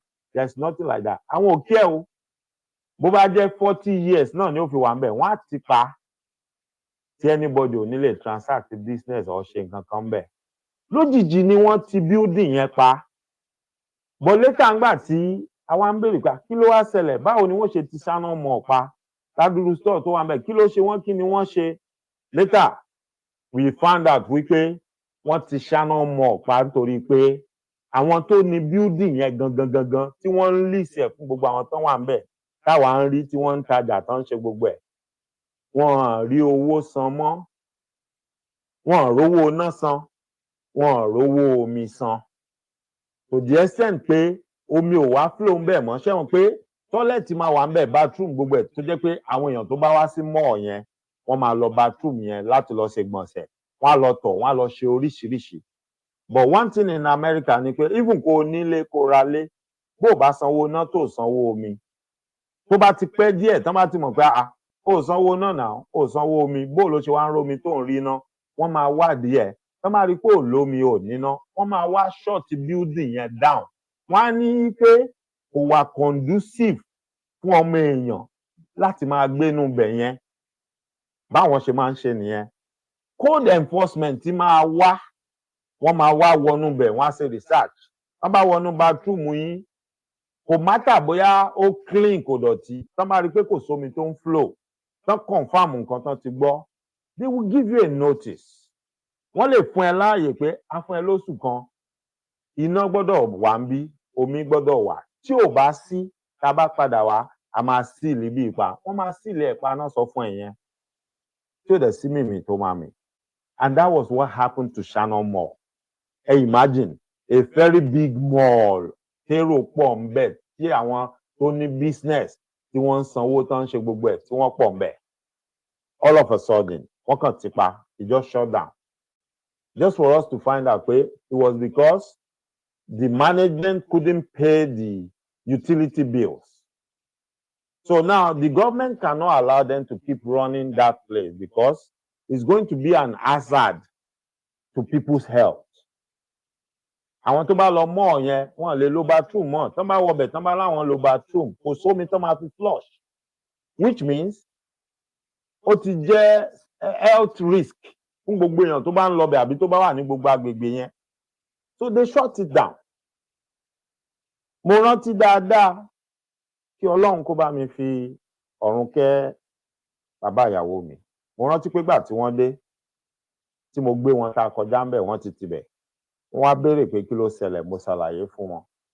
Wọ́n ní bo la lè lọ tá a lè lọ ṣèwádìí wípé ṣé wọ́n fẹ́ tà tán bá fẹ́ tà pé ká rà á náà, tá bá rà á á dẹ̀ lọ san gbogbo gbèsè tán bá jẹ, àwa ó dẹ̀ open á máa rọ̀nà. Yes, he asked me to find out, and that was when I went to do my research and I found out pé ìdí tán fi tì í nìyẹn. But we were still on that discussion, ọ̀rọ̀ yẹn là ń sọ lọ́wọ́ tọ́lọ́jọ́ fi dé. Yorùbá mi ò yé wa. So I know what I'm talking about. Tí nǹkan bá ṣẹlẹ̀ l'Amẹ́ríkà, ó ní process, ó ní procedure, ó ní bọ́n ṣe máa ń ṣe. Bọ̀ nǹkan tó ṣẹlẹ̀ yẹn, ó lè máa hàn sí gbogbo aráàlú, wọ́n lè má pariwo ẹ̀ síta. Ó ti yé yín. Bọ̀ ẹ wo nǹkan o, if tán bá lè ti odidi shopping mall ńláńlá tí oríṣiríṣi ilé ìtajà pọ̀ ńbẹ̀, tíjọba gan tún ń lo ibì kan ńbẹ̀ láti máa issue driver license fáwọn èèyàn, tán bá lè ti pa nítorí pé àwọn tán ní wọn rówó ná wọn rówó omi san. So imagine Tulsa Hotel, Oklahoma, wọn rí owó tí wọ́n á fi run hotel yẹn mọ́ torí pé àwọn oil company tí wọ́n help wọn by renting some space, business wọn ò boom mọ́, they left. So it makes sense. That story makes sense. It makes more sense than pé èèyàn kan wá sọ fún ẹ wípé àwọn ń gbàdúrà àwọn wá shake building torí àdúrà yẹn ni wọ́n ṣe ti building yẹn pa. You see what I'm saying? And knowing Americans for what they are, if something of that nature, of that magnitude took place, they are not going to miss it for anything in the world. They would love to have it in their record. They would love to have it. America ò kì í miss opportunity. Any opportunity to show the world that something great, something marvelous, something wonderful happened, they don't miss it. Especially tó tún ní evidence, they will not miss it for nothing. So níbẹ̀ yẹn, ó ti jẹ́ kó kọ́kọ́ yé mi náà pé story tí bàbá pé ọ̀rọ̀ yẹn náà ní ọ̀rọ̀ yẹn, it's a story. Now, níbi eléyìí tá a kà yìí, wọ́n sọ̀rọ̀ ń parú àwọn èèyàn, àwọn àlejò tán ti gbà lóòtẹ́ẹ̀ yẹn lóríṣiríṣi, àwọn olórúkọ nínú akọrin, àwọn èèyàn tó lókìkí káàkiri àgbáyé ni wọ́n ti wá sóòtẹ́ẹ̀ yẹn. Ó ti yé yín. But let's now go back to the actual story tó wà lórí website ti Mayo Hotel fúnra wọn. Ká dẹ̀ lọ wo kí ni wọ́n sọ nípa history ara wọn, kí ni wọ́n kọ síbẹ̀ as their history. Ẹ jẹ́ ká jọ lọ examine ẹ̀ kí n tó wá padà wá ká wá continue bá ṣe máa parí ohun tí à ń discuss. Now let me show you the other screen on the Mayo Hotel's website itself. Here we go. Ẹ jẹ́ kí n share screen yẹn. Here's the screen on your screen right here. Screen yẹn lẹ ń wò yìí. This is the Mayo Hotel. Mayo Hotel gangan orí website tí wọ́n lélẹ̀ ṣẹ́tìrí òun lẹ ń wò yìí. The Mayo Hotel. This is their current website. Ibẹ̀ ni mo ti fẹ́ ka àwọn tí mo fẹ́ kà fún yín. Now, Mayo Hotel, ẹ rí date ńbẹ̀. That is tó bá yẹ pé mo fẹ́ lodge síbẹ̀, mo fẹ́ book nísìn. Ibi tí máa lọ nìyẹn. Wọ́n wá sọ̀rọ̀ nípa history. Wọ́n ní our history. Read the fascinating story of our history. Tulsa Hotel. The Mayo Hotel has a story, just as historic and fascinating as that of Tulsa itself. Now, 1925, the beginning. The Mayo Hotel story began nearly a century ago with two brothers, Cass A. Mayo and John D. Mayo. Following the great success of their first venture, a 5-story furniture store on 5th and Main, the brothers decided to try their hand at creating a first-class lodging experience in the oil capital of the world. Mark that word, in the oil capital of the world. Ṣé ohun tó kọ síbẹ̀ yẹn ṣó make sense pẹ̀lú nǹkan tá a ti kà ń pa history wọn lórí Google? Pé Tulsa, Oklahoma used to be the oil capital of the world as at that time. Now, let's go on. This is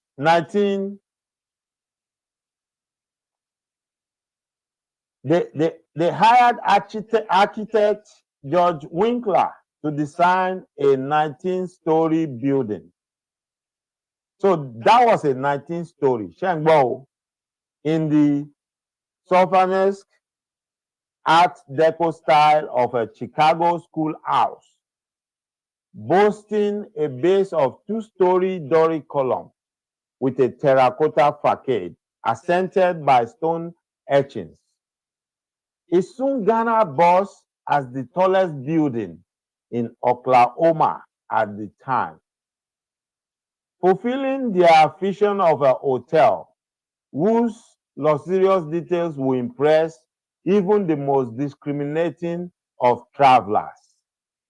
Its 600 rooms feature the most modern amenities of the day, including ceiling fans and Tulsa's first running ice water.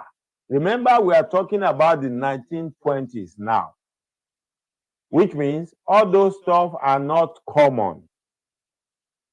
It's not like how we see them, you know, every nook and corner right now. There are certain things that it's just like biru àwa ń sìn nígbà tá à ń dàgbà ṣàṣà nílé tó ní TV. Àwọn ilé kọ̀ọ̀kan tó bá ní TV ẹ kàn máa rérò tán máa sùn sìkìtì sójú window sẹ́nu ọ̀nà.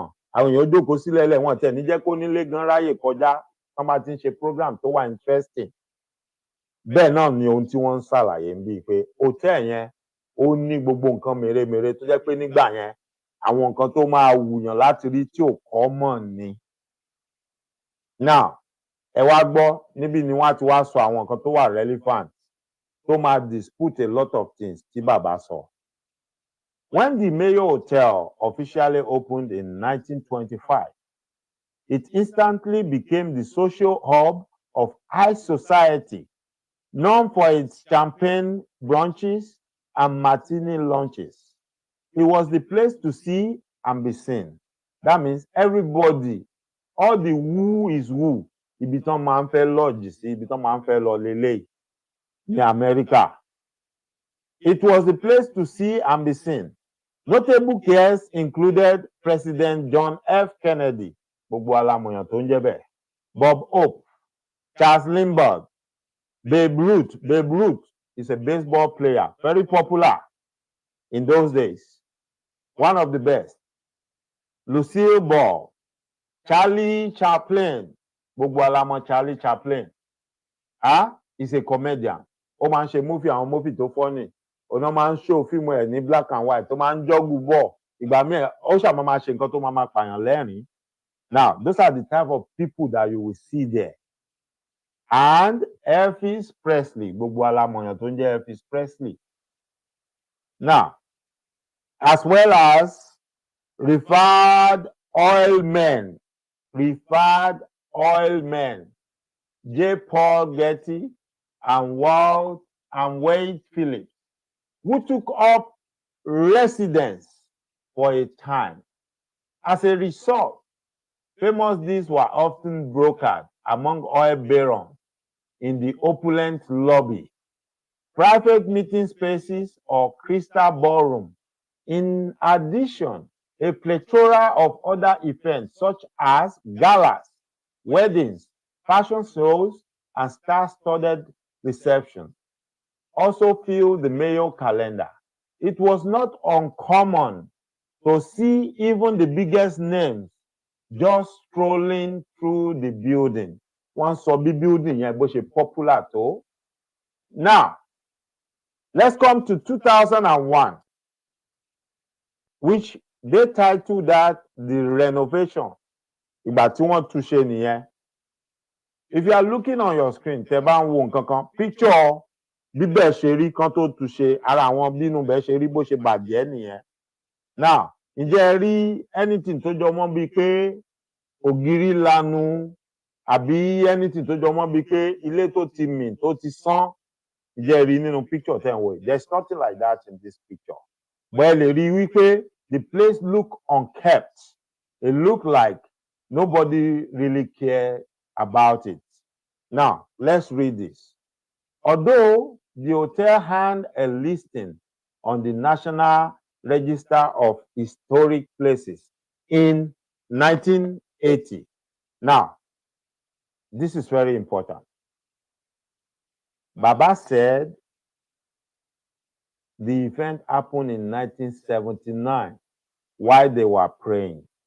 If the event happened in 1979, as Baba said, while they were praying, and the building was shaking to the extent that the building engineer had to come and ask questions from Baba, and Baba told him that that event took place because they were praying, it means the event would have been reported and that building would have been shut down immediately. But from what I'm reading to you on the website of the hotel right now says otherwise. It shows that the hotel remained open.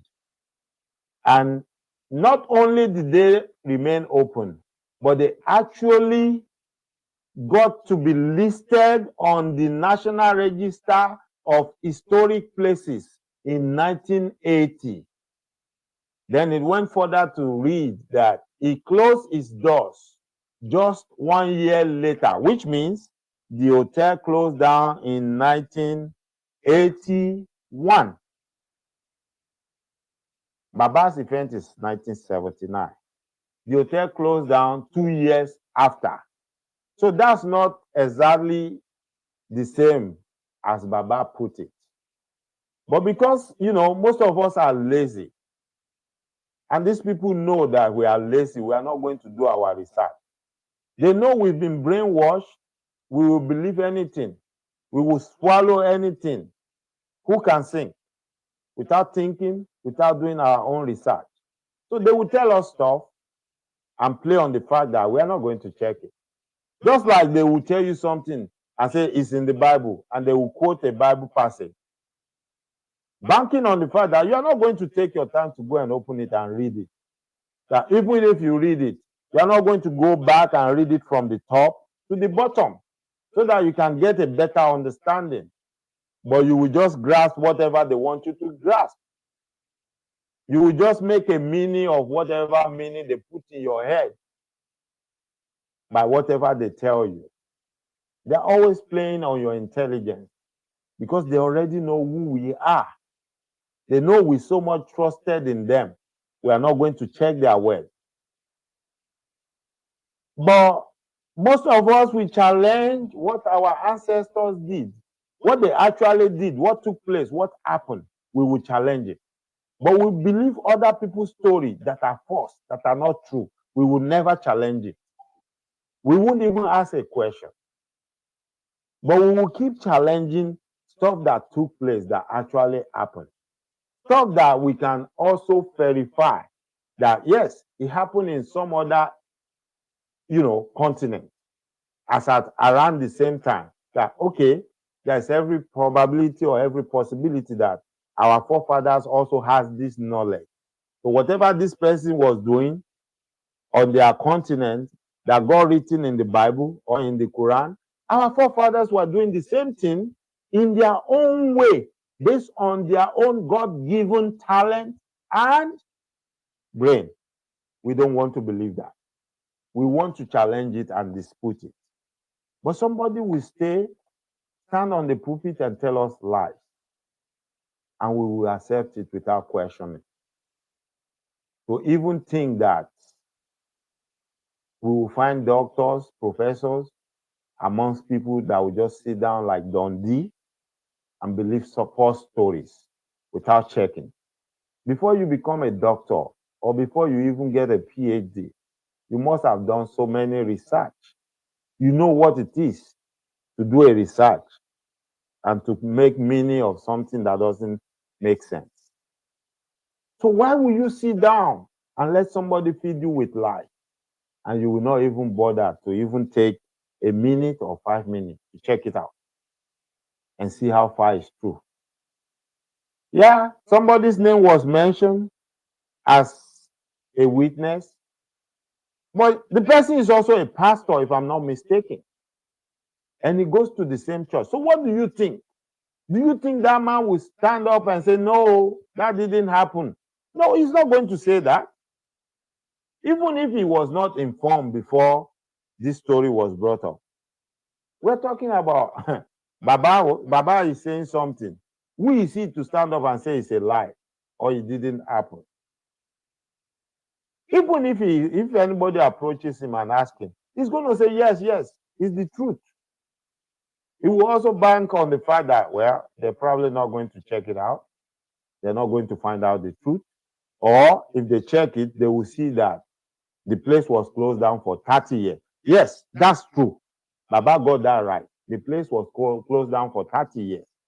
But not because of what Baba said happened. And at the same time, not the year Baba claimed his own event happened. Peradventure, let's take it this way. Peradventure, based on Baba's faith, based on Baba's belief, Baba believed when he was praying, the building shook. But I don't believe the story that the building engineer came to Baba. I don't believe that one. If the building engineer ever came to Baba, that would be part of the history of that hotel. Ẹ̀yin tí ẹ bá mọ bá Amẹ́ríkà ṣe máa ń think àti bọ́n ṣe ń ṣe, tí n bá parọ́ ẹ já mi ẹ nírọ́ ni mo pa. Because that will even bring more sales to that hotel now that it's opened again. To have such a thing on their history pé nígbà kan o building yìí mì nítorí pé àwọn èèyàn kan mì o àpá àwọn èèyàn kan pray o. A lot of people will want to go there and see where is the building, which means Ọlọ́run wà ní building yẹn, right? Bí ò bá sí ńbẹ̀ mọ́, God was there as at one time, right? So I know Americans, that would be a good selling point for that hotel. They will put something like that in their history if it ever took place. This is not me saying it. Now, if you want to burst my bubble, if you want to catch me in my lie, you to go and do your research. Call the hotel. Send somebody there. If they don't tell you the same thing I'm telling you tonight, that nothing of such took place, they don't have any record of that. They cannot recollect. Actually, part of what they asked was to tell them what's the name of the building engineer. And I'm throwing this question out there to a lot of you fanatics, the diehard fans, that want to come out and say, hey, go and ask. Let them give you the name of the building engineer. And then let's go and find out if we can find that man and let him come out and confirm. Even if he is late, something of that magnitude, he would have told his son or daughter or his wife. So there are ways, a lot of ways we could find out. So don't go by my word. Before you come out and attack me and start making a noise and cursing yourself for the rest of your life, go and ask that question from the one telling you the story. That can they give you the names? At least an engineer that will come to me and ask me such a question, I will ask for his name now. Even if I don't ask or I don't know as at that moment, when I was leaving, I will ask. Actually, I myself, I would have loved to have a record of the event and have them sign it that, can you help me put your signature here that this event took place and you came to ask me? Maybe those would have been the proof today. And I'm asking all these questions and I'm challenging anybody tó bá gbàgbọ́ nínú irú story pé, so why don't you, tíwọ náà tó gbàgbọ́ nínú story àwọn bàbá wa? Because tí àwọn bàbá wa ní evidence, ó lẹ́rìí tó dájú, bọ̀ ẹ sọ pé irọ́ ni, ẹni kò ṣeé ṣe, ẹni kò possible. But nǹkan tí ò lẹ́rìí, tí ò ṣe proof, ẹ máa jókòó síbẹ̀, ẹ máa pàtẹ́wọ́, ẹ máa rẹ́rìn-ín. it is okay. So wọn pé mi ń sìn tí mò ń sọ̀rọ̀ mi ní kó wá fún mi lówó kankan mi béèrè nǹkan kan lọ́wọ́ ẹ̀ ọ̀fẹ́ lohun tí mò ń ṣe fún ẹ gbogbo ohun tí mò ń ṣe pátápátá ọ̀fẹ́ ni, right? So which means I stand to gain nothing láti wá bí láti wá máa dispute ọ̀rọ̀ yìí tó bá jẹ́ òótọ́ ni. But gẹ́gẹ́ bí akẹ́kọ̀ọ́ èmi ń kẹ́kọ̀ọ́ ni because mo fẹ́ kẹ́kọ̀ọ́ mo fẹ́ nímọ̀ sí mo fẹ́ mọ̀ nípa nǹkan. I don't just want to be a dundee téèyàn kan máa feed ní bunch of lies tí màá dẹ̀ máa swallow ẹ̀ tí màá dẹ̀ máa fìyẹn ṣe ilé ayé mi. No, that's not what I want to be. Èmi náà fẹ́ kí n lè contribute sí society. Mo fẹ́ kí n lè help. Mo fẹ́ advance. Then mo fẹ́ jẹ́ kó lọ rántí bó o ṣe nígbàgbọ́ pé ẹni tí wọ́n ń gbèjà yẹn ẹ ṣé bàbá Charlie Charlie Chaplin, we call him Charlie ẹ ṣé bàbá ẹni tí wọ́n ń gbèjà yẹn tóun sọ̀rọ̀ nípa ẹ̀ bí ẹlẹ́dàá ṣe rán wọn wáyé tán wá jíṣẹ́ tó rí rán wọn bẹ́ẹ̀ lẹ́lẹ́dàá ṣe rán èmi náà wáyé tí mo wá jíṣẹ́ tó rí rán mi. Ìdí nìyẹn tó lè máa challenge me on behalf of somebody else. He's doing his job, I'm doing mine. Ara iṣẹ́ tèmi tá a rán mi wá ṣe ni pé ohun tó ń kóyà jẹ àwọn èèyàn wa ohun tó fi kó àwọn èèyàn wa sínú oko ẹrú a ní kémi máa sọ̀rọ̀ nípa ẹ̀ kí n máa tọ́ka àwọn àṣìṣe àwọn mistake tó ti wáyé for so many years kí n máa tọ́ka ẹ̀ sáwọn èèyàn wa kán lè rí for what it is kán lè gbára wọn kúrò lóko ẹrú. Kí n dẹ̀ challenge anybody tó bá lóun máa keep wọn sínú oko ẹrú yẹn wọn ò ní jẹ́ kán jáde. Orí ẹ̀dẹ̀ ni mo wà orí ẹ̀ ni mo dúró sí ó ní mo ń ṣe. Mi ò ní parọ́ mọ́yàn mi ò dẹ̀ ní sọ nǹkan tí ò ṣẹlẹ̀ mi ní sọ nǹkan tí mi ò rí. But I'm telling you tonight you can do your own research. Mo ti play fọ́nrán yẹn fún yín ẹ gbọ́ bí bàbá ṣe sọ story yẹn. Now look at what we are finding online. Look at what we are bringing out. So correspond so jọra wọn. Ní tí kà tán o. So wọ́n ní the hotel had a listing on the National Register of Historic Places in 1980. It closed its doors just 1 year later.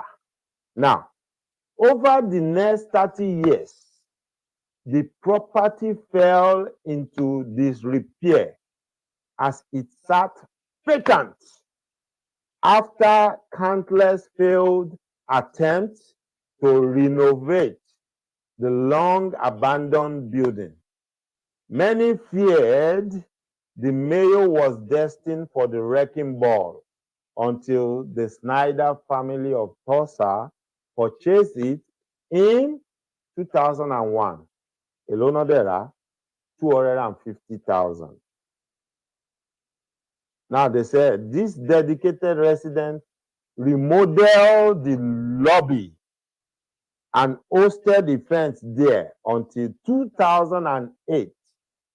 At that time, they began restoring the remainder of the hotel to its former glory, undertaking the project with the same passion and determination as the Mayor brothers themselves.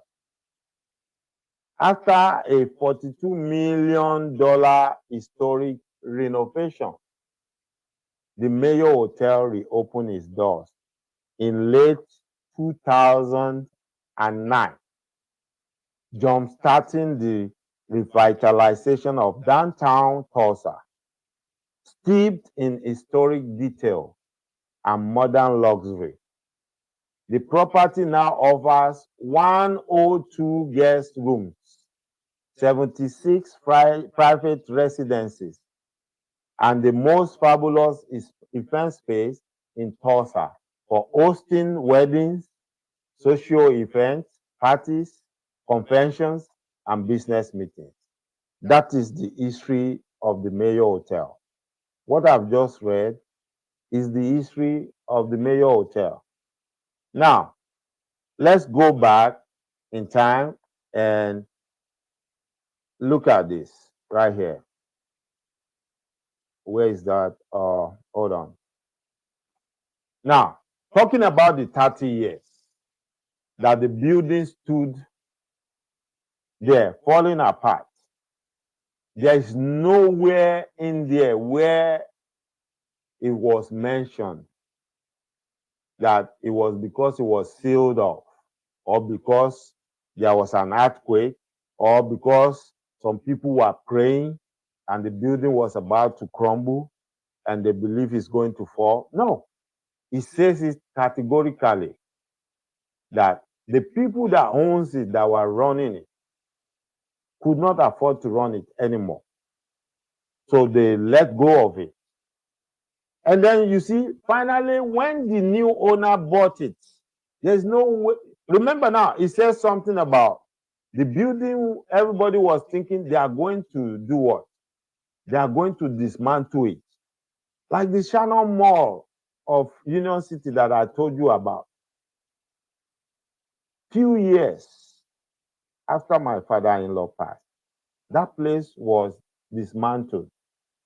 They came and, everything was smashed. If you go there now, they built a movie studio. It's a big complex with movie studios. They're making movies. Most of the movies you are watching now, American movies on Netflix and all that, are being made in there now. The people that bought it dismantled the old mall and built movie studio. That is America for you. Look at where you have the Mercedes-Benz Stadium in Atlanta now. It used to be another stadium in there called the Falcon Stadium. I remember not few years back, when they came to demolish it, I went to the top of the building of at my workplace. I was watching live. I recorded it because they don't care. If they want to dismantle something, they want to demolish it, they're going to demolish it. They don't care about the money that was spent to build it. Most especially if there is a structural problem, either they think or they are sure of it. The moment they think something is wrong with the structure, that maybe the building cannot hold, they are going to dismantle it because they don't take risk with life. Come to think of it. Let's say there was a trembling. Let's say there was a shaking in 1979, like Baba said. Will it take them 30 years to bring experts to examine the building and tell them there is no cause for alarm? You can continue operating. No, it won't take 30 years. But I'm telling you emphatically and categorically, nothing of such took place. And these are the type of things they are using to brainwash our people, not to think properly. Think yourself, ask yourself, was the prayer for the building to tremble, to be shaken? No. What was the prayer about? Baba didn't tell us. Baba only said the founder just told him he will be leaving soon. And then he went into prayer with some people. But Baba didn't tell us, were they praying for God to show himself by shaking the building? Because I really don't understand. Right there, something is missing. Baba didn't tell us. But I will take it for a story that Baba said it was.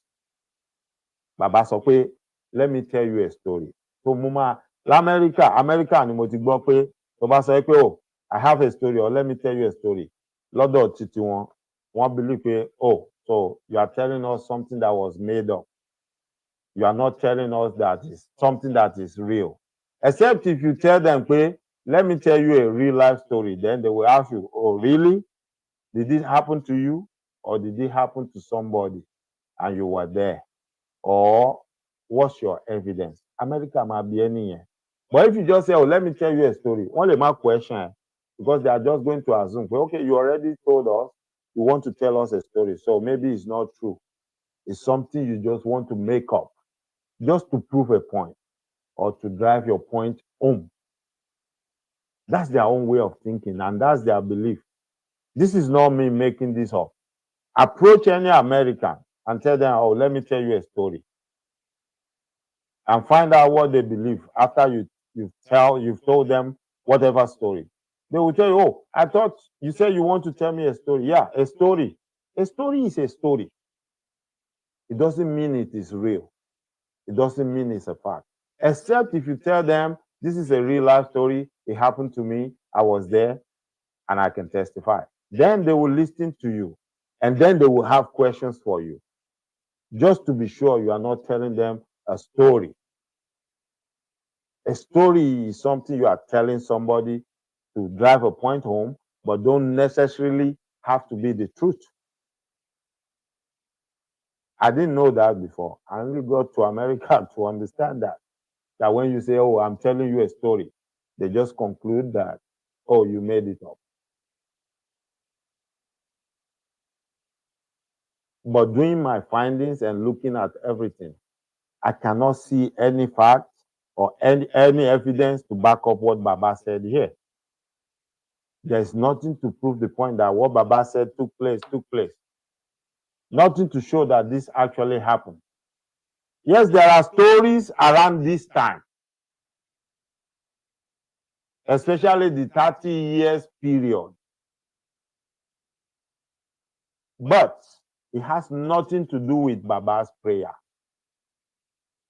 If truly Baba was in that building praying, this has nothing to do with it.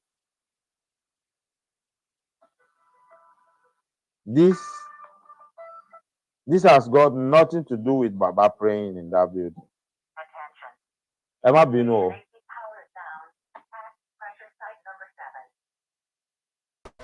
Because there's going to be a shaking here tonight. And I have witnesses here. I know at least one fellow who was there in the room when it happened, and I know another fellow who is here from whom you can find out the details. My father in the Lord and 5 of us traveled to Tulsa, Oklahoma, 1979, first time, to attend Kenneticking camp meeting. And we stayed in the top floor of an hotel called Mayo Hotel.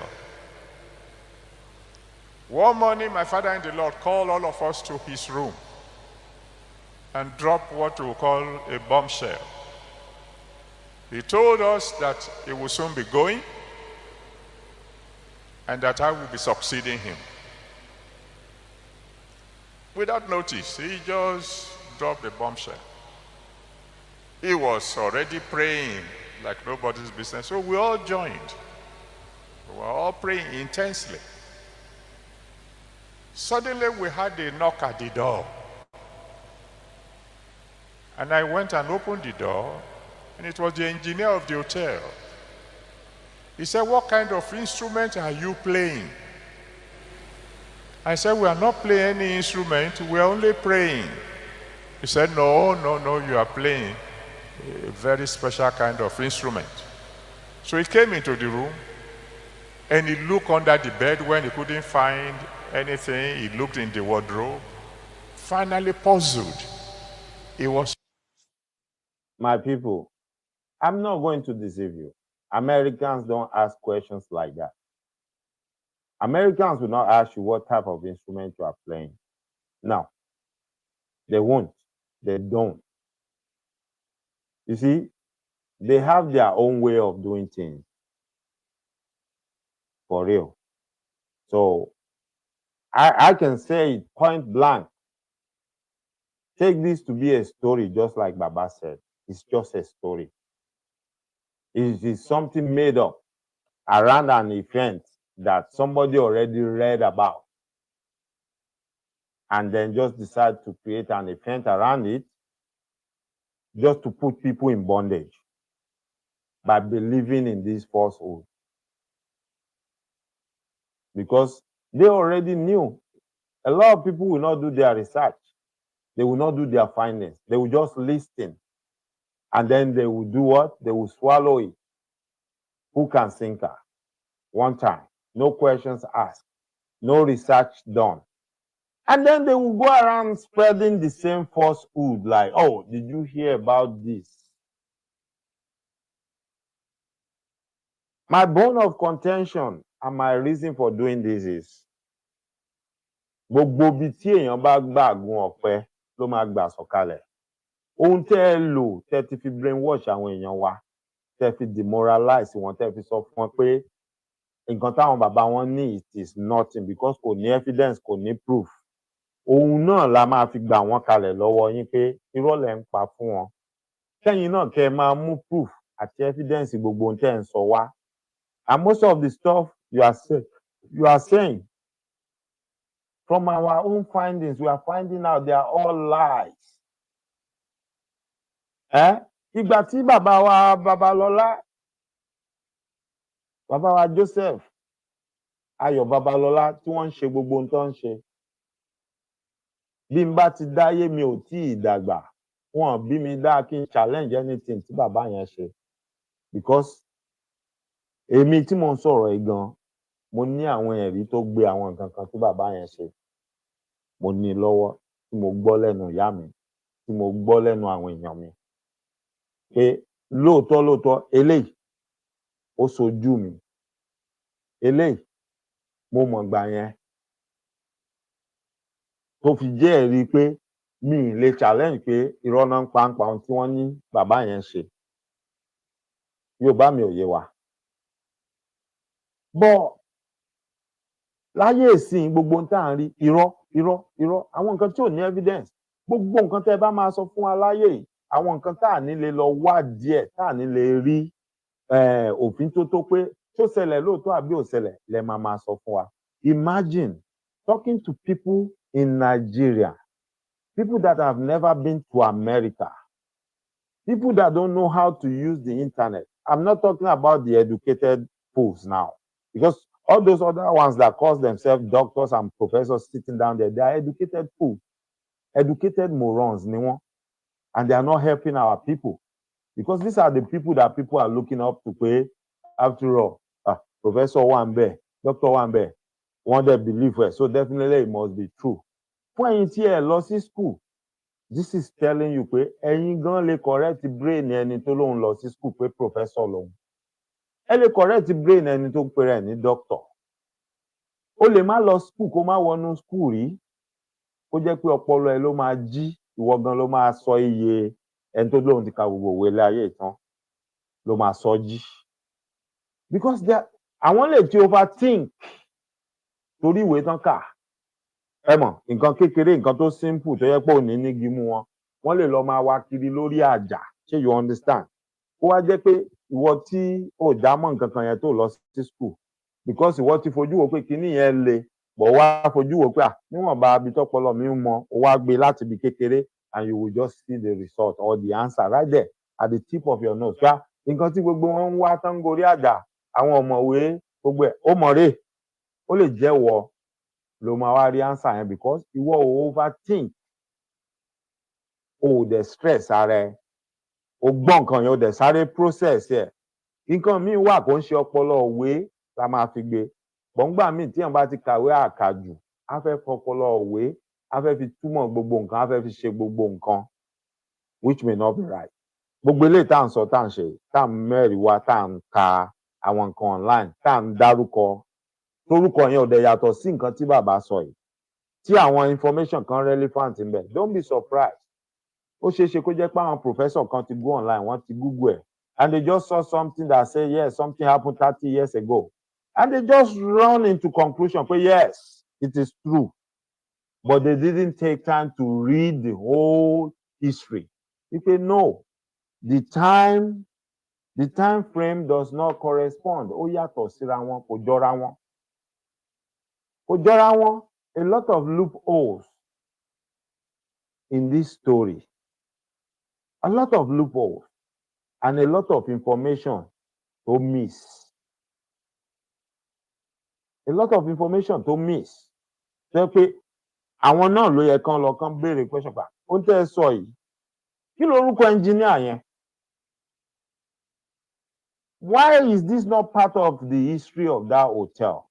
Then kí ló dé tó jẹ́ pé gbogbo orú miracle ńláńlá nǹkan kan tó ṣẹlẹ̀ yìí bí irú ohun tá a rí tó ṣẹlẹ̀ nínú Bíbélì lọ́dọ̀ àwọn ọmọ ẹ̀yìn Jésù, kí ló dé tí ò ṣe àkọọ́lẹ̀ fún láti máa fi gbé ògo àti oríyìn yẹn náà wá sí Áfíríkà, wá sí Nàìjíríà? Kí ló dé tá a lè máa lo irú nǹkan bẹ́ẹ̀ yẹn náà láti sọ kí ni wọ́n ń pe Camp Redeem, tá a lè sọ bẹ́ẹ̀ náà dilẹ̀ mímọ́, káwọn èèyàn máa rìnrìn àjò wá bẹ́ẹ̀, kán máa sanwó káwa náà ká fi boost economy wa.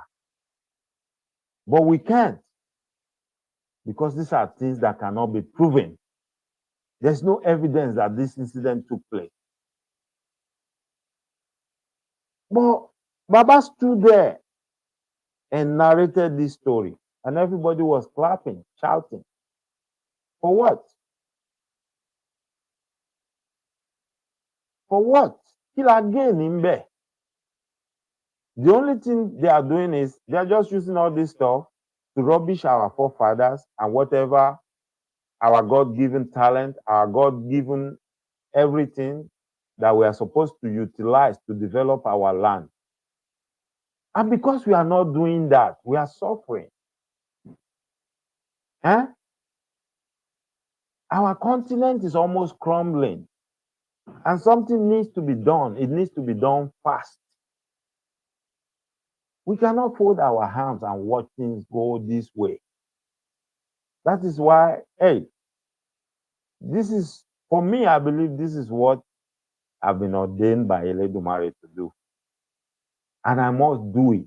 Just like any other person is claiming that whoever sent him to do whatever he's doing. And that is the reason why you cannot challenge me or tell me to keep my mouth shut.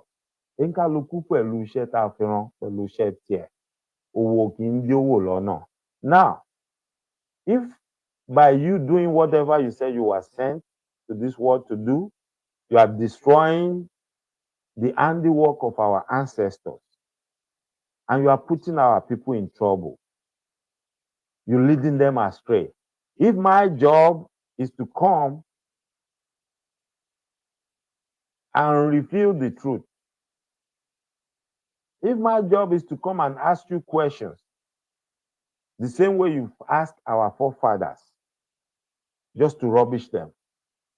If my job is to ask you to produce or to provide evidence for whatever you are claiming, then that I must do. That I must do. I must not fail in my mission to do that. Respectfully and humbly, we are just saying, enough of this.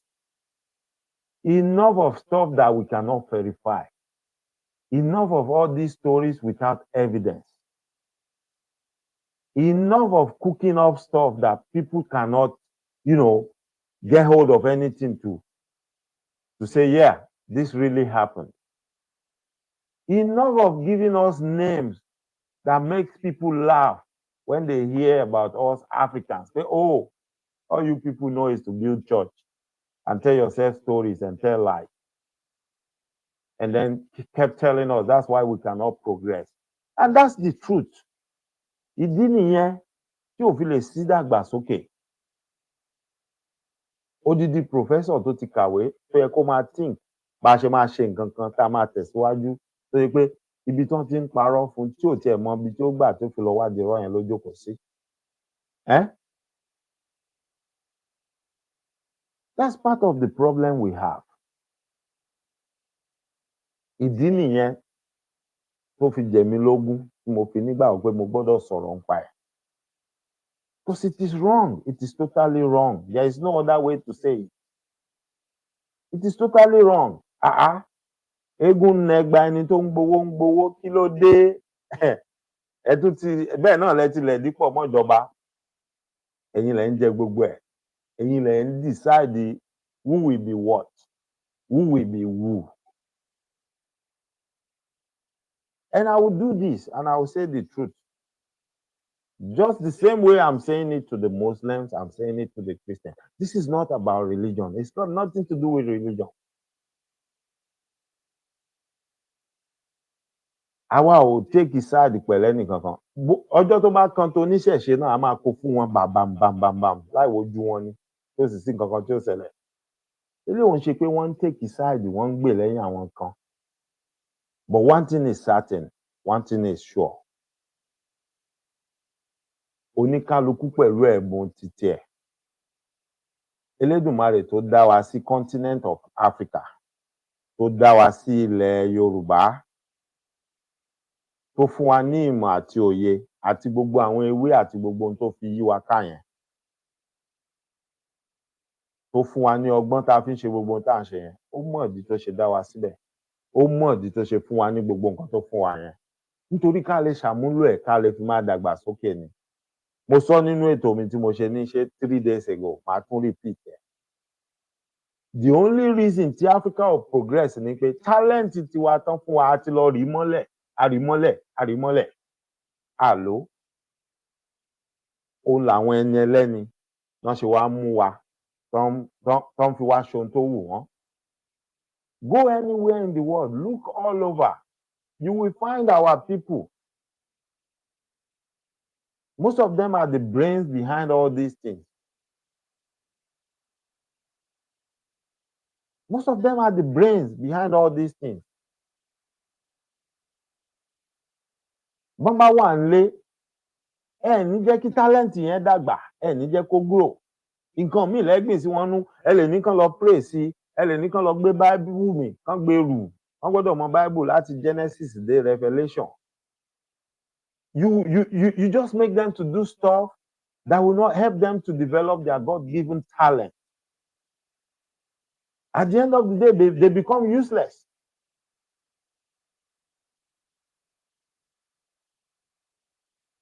Ẹ tí notice pé ọ̀pọ̀lọpọ̀ máa wà ní Áfíríkà. Ẹ jẹ́ n wá sílé ní ilẹ̀ Yorùbá wa yẹn. Ọ̀pọ̀lọpọ̀ ọmọ máa wà ńbẹ̀. Wọ́n á dàbí pé wọn mọ nǹkan kan, wọn sí nǹkan kan. But all of a sudden, bórí bá bá wọn ṣe tí Elédùmarè jàjàjẹ́ kídi wọn bọ́ tán já sílùú òyìnbó. Ó lè jẹ́ láàrin oṣù mẹ́rin ẹ rí wọn lórí news, wọ́n á ní the best kìnnìkan ìkìnnìkan, the best kìnnìkan ìkìnnìkan, the best kìnnìkan kìnnìkan. Ẹ wá máa wonder yìí pé ṣé kìí ṣe ọmọ tán mú wá láti Áfíríkà lẹ́nujọ́ mélòó òun ló ti ń di the best. Ẹ má bínú o. Going. When he got to the door, he turned again and said to me, "What do you say you are doing?" I said, "We are praying." So I asked him, I said, "Why?" He said, "Because the hotel is shaking. And we have traced the source of the shaking to this room." He didn't believe that we were praying. So after we left, they shut down the hotel. They dug around the foundation to check if there's anything wrong. They saw nothing wrong with the foundation, but the hotel shook for 30 years. Now remember, Baba said after we left, they shut down the hotel. And Baba said the event happened in 1979. That hotel was not, shut down until 1981. The hotel's door closed in 1981 when the oil economy boom went down. When the oil was no longer booming, and whatever money those people were making to keep the hotel's door open was not forthcoming. You see? So how does that correspond? How does it correlate? And up till now, let's say it was a mistake. Up till now, I didn't see any other video where anybody from that church or Baba came out to say there was a mistake. The date was not right or anything. Nothing like that. And these are the kind of stuff that people see online. These are the kind of stuff that people listen to. Now somebody will listen to this and say, Baba got a kind of special power, and I have to be around Baba so that my prayer will be answered. Such a person will put it in his head. He doesn't have to go to work. All he has to do is to go around Baba, and Baba will notice him one day and then lay hands on him. Ẹ má jẹ́ àti sọ̀rọ̀ lọ bí ṣẹ́rí fídíò pọ̀ o, but mi ò kí ń fẹ́ dwell lórí nǹkan báyìí. There is another video where Baba said he went to one university. Àwọn ń gbàdúrà, àwọn dìde dúró lórí dúró, àwọn ń gbàdúrà.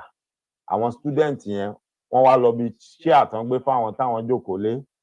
Wọ́n wá ń jà sí, wọ́n wá kán chair yẹn, wọ́n kán gbogbo ẹ̀ sí wẹ́wẹ́.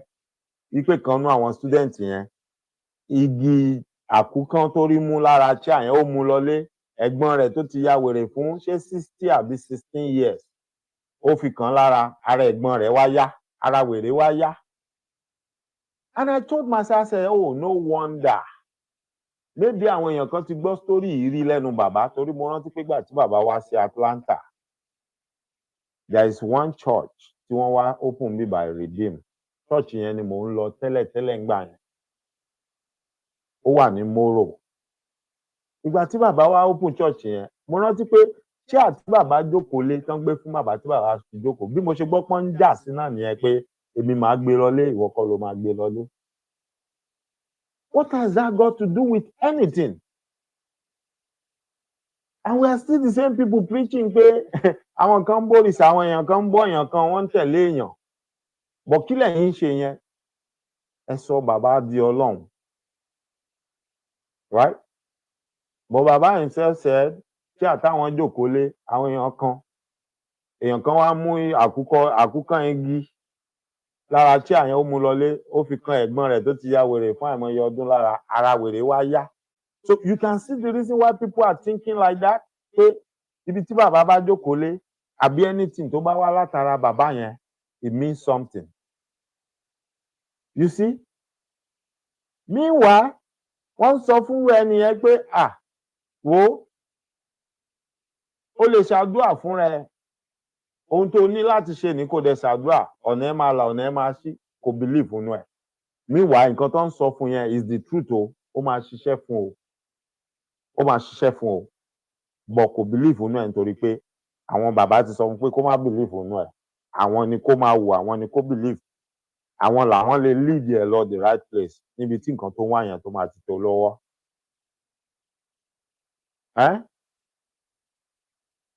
Bẹ́ẹ̀ ni o, bàbá mi Gẹ́sírọ̀ ẹ̀, bàbá dá wẹ́dà Amẹ́ríkà dúró, snow dúró sójú òfurufú títí dijọ́ tí bàbá kúrò l'Amẹ́ríkà. Ìgbà tí bàbá wà l'Amẹ́ríkà, nígbà òtútù, ooru mú ni, to the extent bàbá sọ pé àwọn èèyàn ò lè wọṣọ níbi tó ooru mú dé. You see the exaggeration, that was where he got me. That exaggeration really got me. I was really mad, like, bàbá, kí ló lè tó yẹn? If something like that happened, if something like that took place, it would be in the news. We would have heard it all over the world. Ẹ wo time winter la wà yìí o, ṣùgbọ́n ní ìlú báyìí o, ṣe lóru mú wọn, kódà ṣe ló dá hotel lágbára ju summer lọ. There was nothing like that in the news. Báwo lẹ ṣe máa ṣe gbogbo orú miracle nǹkan ribiribi báyìí tí ò ní wọnú Guinness Book of Records, tí ò sí nínú world history? Báwo lẹ ṣe ń ṣe tí ò sí nínú world history? Ṣé bí wọ́n kọ orúkọ yín, tó máa ń kọ orúkọ àwọn pastor tó lórúkọ Nàìjíríà, wọ́n máa kọ orúkọ yín síbẹ̀ náà. Even when they talk about richest pastor or whatever, ó máa ní ibi tí wọ́n tò yín sí. But when they are talking about irú àwọn nǹkan tẹ́ máa ń sọ pé ẹ ṣe yìí, how come your name is not coming up in there, sir? Your name is not in any of this. And that is where I have an issue. Because gbogbo ohun tẹ́ ẹ lẹ́ ń ṣe yìí, oríire wo ló kó bá gbogbo wa àsọmọ Yorùbá àsọmọ Nàìjíríà? That is my question. Kò kó nǹkan kan wá fún wa, kò fún wa ní nǹkan kan. Ìyà sì ń jẹ àwọn èèyàn wa ni.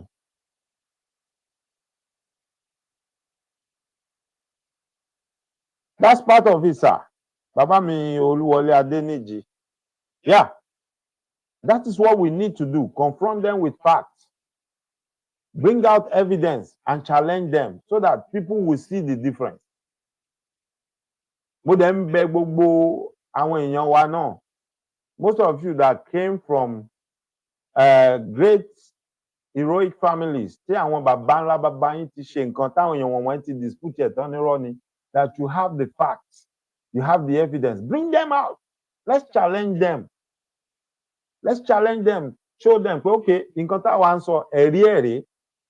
Bọ́ ohun tẹ́yìn ń sọ yìí, ẹ máa mẹ́rin ẹ̀wà ẹ jẹ́ ká máa rí. Kò kì í ṣèjà.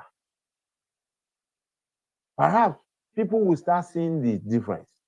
Wípé okay, ìkan make sense jù kan lọ. Ṣé rí gbogbo àwọn èèyàn tó ti brainwash tí wọ́n ti dà lórí irú, to bring them back home, we need to confront them with the facts. We need to confront them with the facts.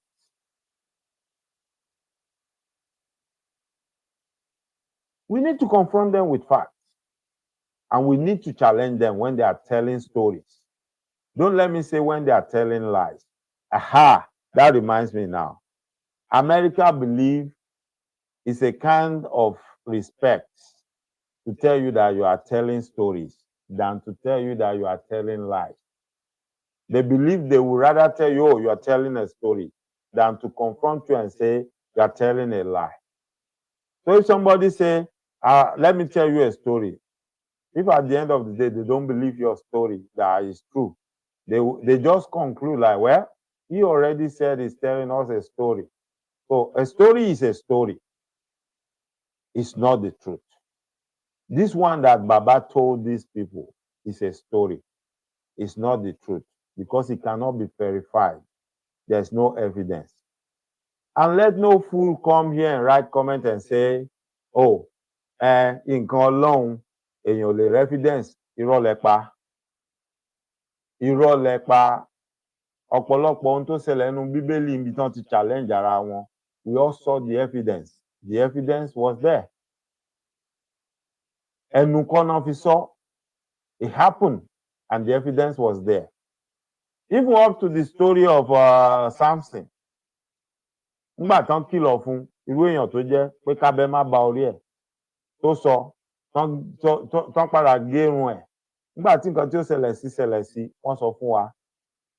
Wọ́n dẹ̀ fẹ́ rí ẹ̀ síbẹ̀ pé ìgbà tó yá irun ẹ̀ padà bẹ̀rẹ̀ sí ní wù.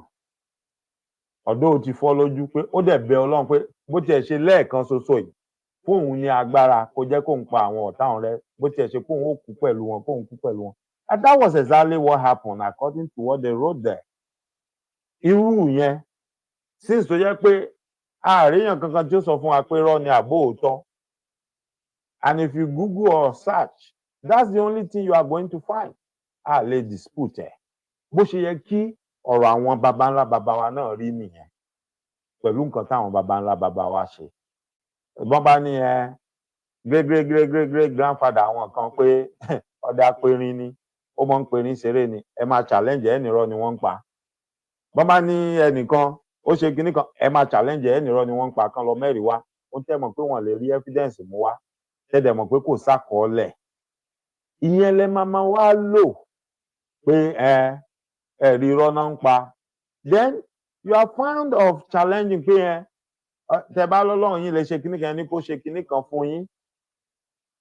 Should we also start challenging you pé tẹ́yin náà bá ní Ọlọ́run yín lè ṣe kinní kan ó yá ẹ̀yin náà ní kó ṣe nísìn. Those are not necessary because nǹkan tèmi àtẹ̀yin mọ̀ ni bó bá lẹ́ni tó ní nǹkan gan tó lè fi ṣe nǹkan tó jẹ́ iṣẹ́ láabi tí ó ṣẹlẹ̀ lójú ẹsẹ̀ kò ní ṣe because kò ń ṣe torí nǹkan tó ń ṣe gbé nǹkan yẹn kalẹ̀ nìyẹn. It's not meant for that. It's not meant to do evil or to do harm. It's meant to protect yourself against evil, not for you to go and attack innocent people. It's to protect yourself. Ohun táwọn bàbá wa ń ṣe láyé ìjọ́un tí wọ́n ń jáde ńlé tí wọ́n gbọ́ ọlọ́dẹ wọ́n gba anything wọ́n ti mọ bọ́n ṣe ń ṣe nǹkan wọ́n á fi ìgbálẹ̀ wọn kọ́ òkè wọ́n á dẹ̀ lọ. Wọ́n sì bí aláya olè kankan dáa kó débẹ̀ kó lọ. Bó bá wọbẹ̀ bó bá mú nǹkan kò ní lọ. Ibẹ̀ ni wọ́n ó dé wá bá. then you are asking pé ẹ̀kan wá proof ẹ̀ pé kí ni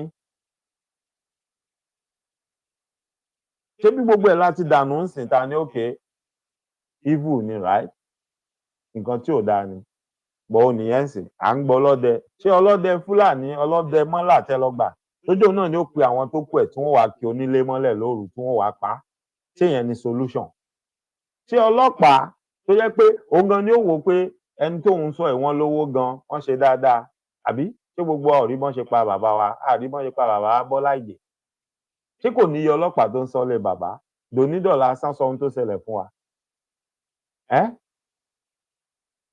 tó bá yẹ pé bàbá ní nǹkan kan yàtọ̀ sí ọlọ́pàá ṣe rò pé wọ́n pa bàbá tú ẹ̀bẹ̀ yẹn ṣe rò pé wọ́n yìn bàbá lọ́rùn tú ẹ̀bẹ̀ yẹn wọ́n sì lọ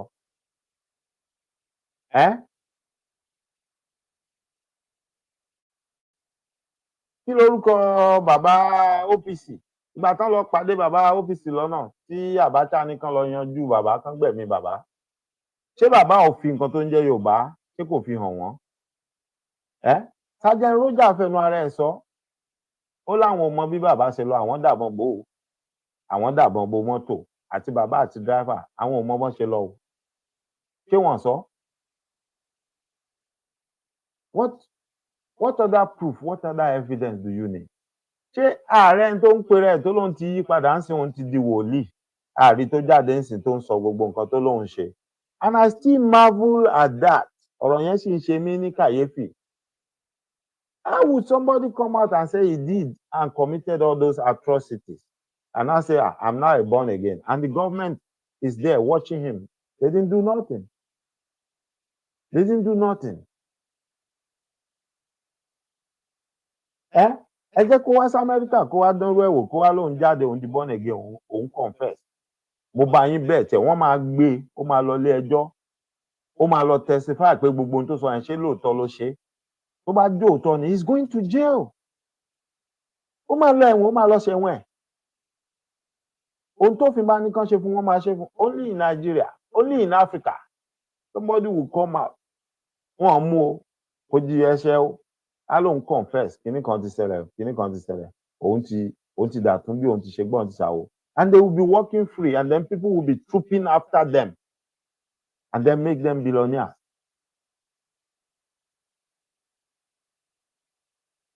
Mo mọ̀ pé àkókò wa ti lọ láṣàlẹ̀ ẹ má jẹ́ kí n gbà wá lákòókò jù bẹ́ẹ̀ ni bàbá mi Ìdòwú Owólabí yes I'm talking about bàbá Abraham Adesanya ebi wọn lọ wọlé bàbá lọ́nà ṣùgbọ́n rọ̀bọ̀n bo bàbá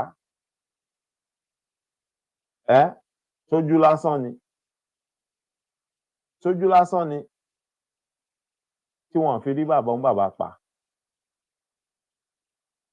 bẹ́ẹ̀ ni ìyá mi yé tí Abraham Ige is parading himself around now talking about it every time and they are looking at him and nobody said or did anything about it ṣe bí gbà kan ṣe máa sọ fún apọ́n ti pa ẹni tó ń jẹ́ bẹ́ẹ̀ the man said he is the one pé kò sẹ́ni tó pa òun. Even some people are still arguing up today pé irọ́ ló ń pa òun kọ́ ẹ imagine kéèyàn jáde ta ni ó jáde tí ó wà mọ́ parọ́ pé òun ti pààyàn rí òun ti ṣe gbárí tó mọ́ wá pamọ́ rẹ̀.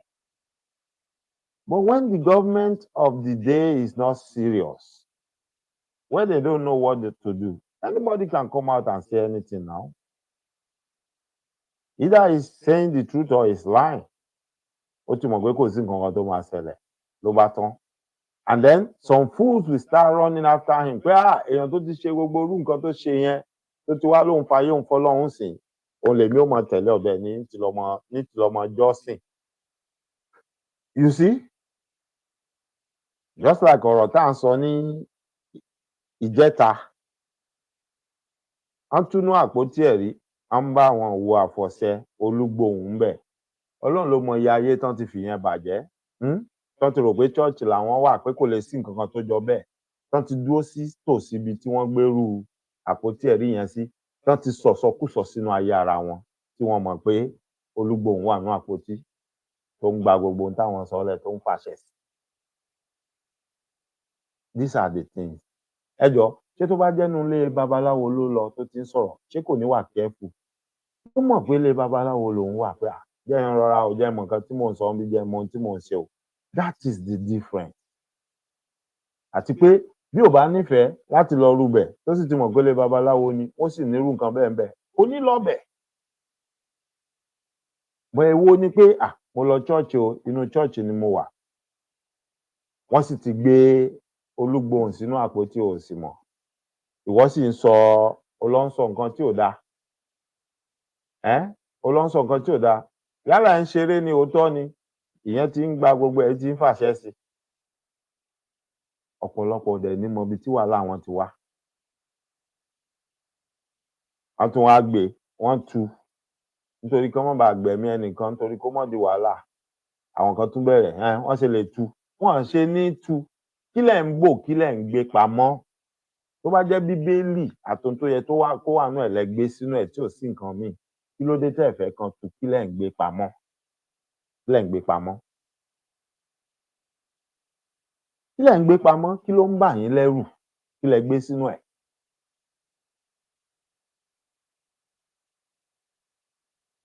Mo kí gbogbo wa lẹ́ẹ̀kan sí a kú àṣálẹ́. Tẹ́ bá wojú ọjọ́ ẹ rí i pé aago ti lọ. Mo dúpẹ́ lọ́wọ́ gbogbo wa pé a kú àtàárọ̀. Elédùmarè á pọ́n gbogbo wa lé. Elédùmarè á ṣe dáadáa fún wa. Gbogbo ìgbà tẹ́ bá ráyè ẹ bá mi share fọ́nrán yìí. Àwa bú bàbá, àwa sọ̀rọ̀ sí wọn. A kàn wá bẹ̀ wọ́n ni kí wọ́n jọ̀ọ́. Gbogbo ohun tí ó lè máa kó àwọn ọmọ Yorùbá sínú páńpẹ́ ọpọlọ tí ò lẹ́rìí, tí ò nídìí, kí wọ́n jọ̀ọ́ kán dẹ́kun àti máa sọ fáwọn èèyàn wa. Kán dẹ́kun àti máa sọ fáwọn èèyàn wa. Inú wa ò dùn, a dẹ̀ fẹ́ báwọn èèyàn wa bọ́n ṣe wà nínú ìyà tí à ń jẹ wọ́n yìí. A nígbàgbọ́ pé ọ̀nà àbáyọ wà. Ọ̀nà àbáyọ ni pé ká káràmásìkí gbogbo ohun tẹ́lẹ́dùmarè fi jíǹkí wa, pé ká fi lè nílọsíwájú káwa náà wà nínú àwọn ìlú, àwọn orílẹ̀-èdè tó máa pàṣẹ lágbàáyé, and that's where we want to be. Ṣùgbọ́n gbogbo ohun tó lè dàbí ìdánidúró, ìfanisẹ́yìn ni. They can say kò mú lọ síwájú kankan wá bá wa. À ń bẹ̀ wọ́n because a ti rí i pé ohun tí wọ́n fi ra iyì àwọn èèyàn wa nìyẹn. Ẹ wá wo nǹkan tí mo ṣe, ẹ wo nǹkan t'Ọlọ́run ṣe látọ̀dọ̀ mi tí ò dẹ̀ lẹ́rìí, tí ò nítumọ̀. That is why we are challenging it. Bring out the evidence. Let's see the real evidence, not stories. Ìjọ́ tá bá rí evidence tó rí bẹ́ẹ̀ gangan, we will come out and say ẹ wo nǹkan tí ó ṣẹlẹ̀ o. And the whole world will see it too. Kò sí nǹkan tó burú táwa náà bá ní nǹkan àmúyangàn.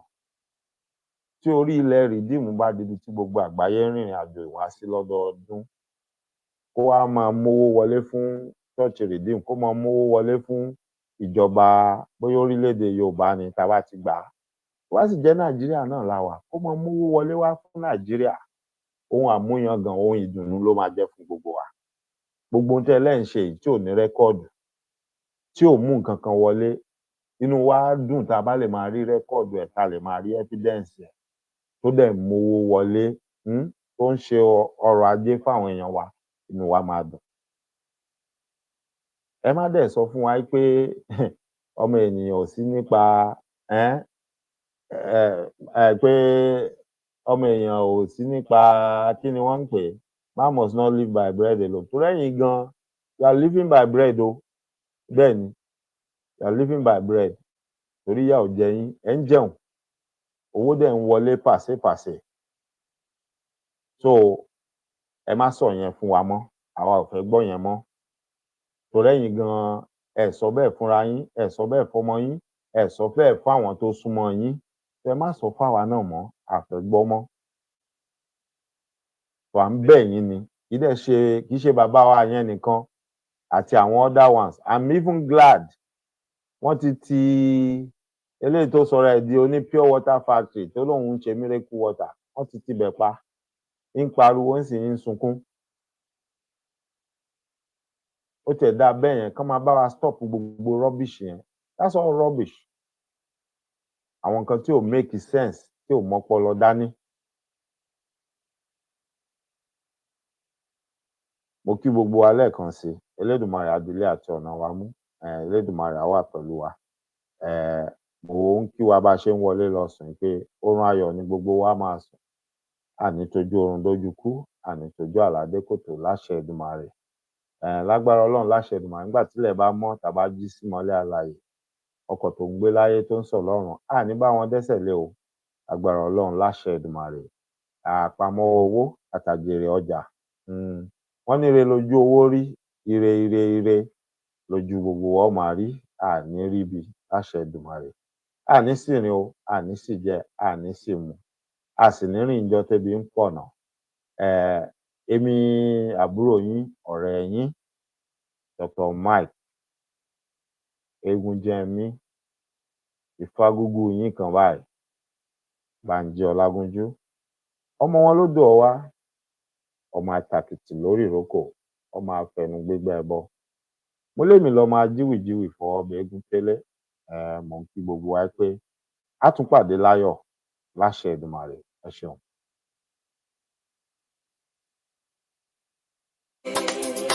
Ọ̀kan ló ní ẹ má torí tèmi kẹ́ o, àjà ló ní ẹ má torí tèmi ká o. Ìbò fíẹ́fíẹ́. Èjìrá bàtàbù àlọ́kàrà mi, ọba ẹ̀rí o. Sídìí bìrìbùrà tó fọ bí orí o. Àrà káńká lẹ́kàjá ẹ̀ẹ́lì. Yìbùrìbùrìbùrì rí arábàtà wọ́ mi. Àrà kàjá ẹ̀ lọ.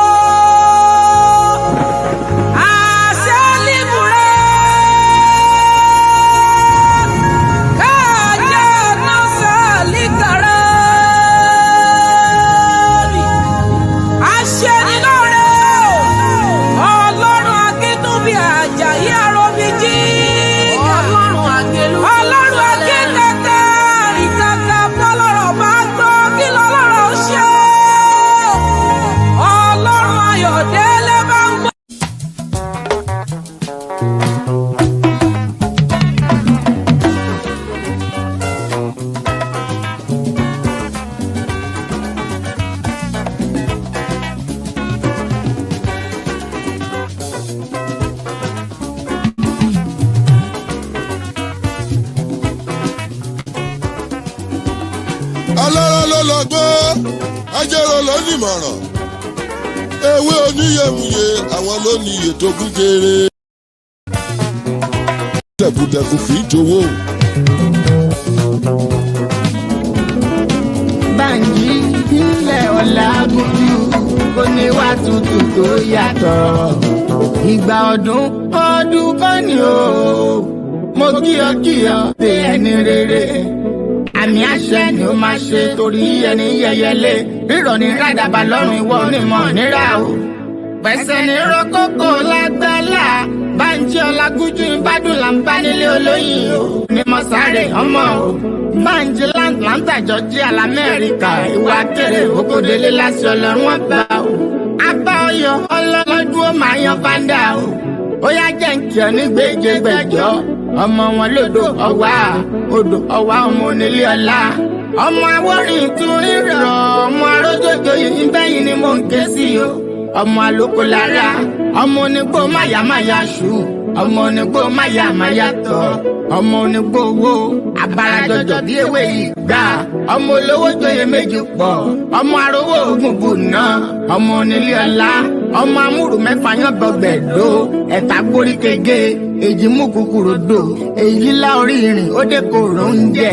Ọmọ asòkú bìrì lágbẹ̀dẹ, ọmọ abìdí owó gbìn ìlàjà ni wọ́n ń kéyìn nílé bàbá tó bí ọlọ́mọ. Bánjí Ọlágúnjú, ìràwọ̀ rẹ tó ń tọ́ kò ní ìwọ ọkùn o.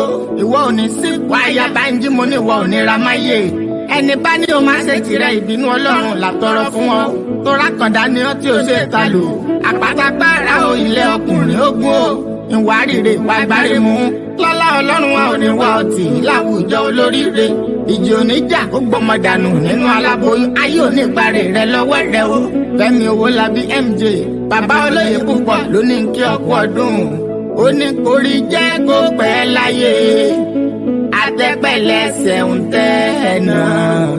Tinútinú la fi súré fún ọ kí wọ́n pẹ́ láyé o.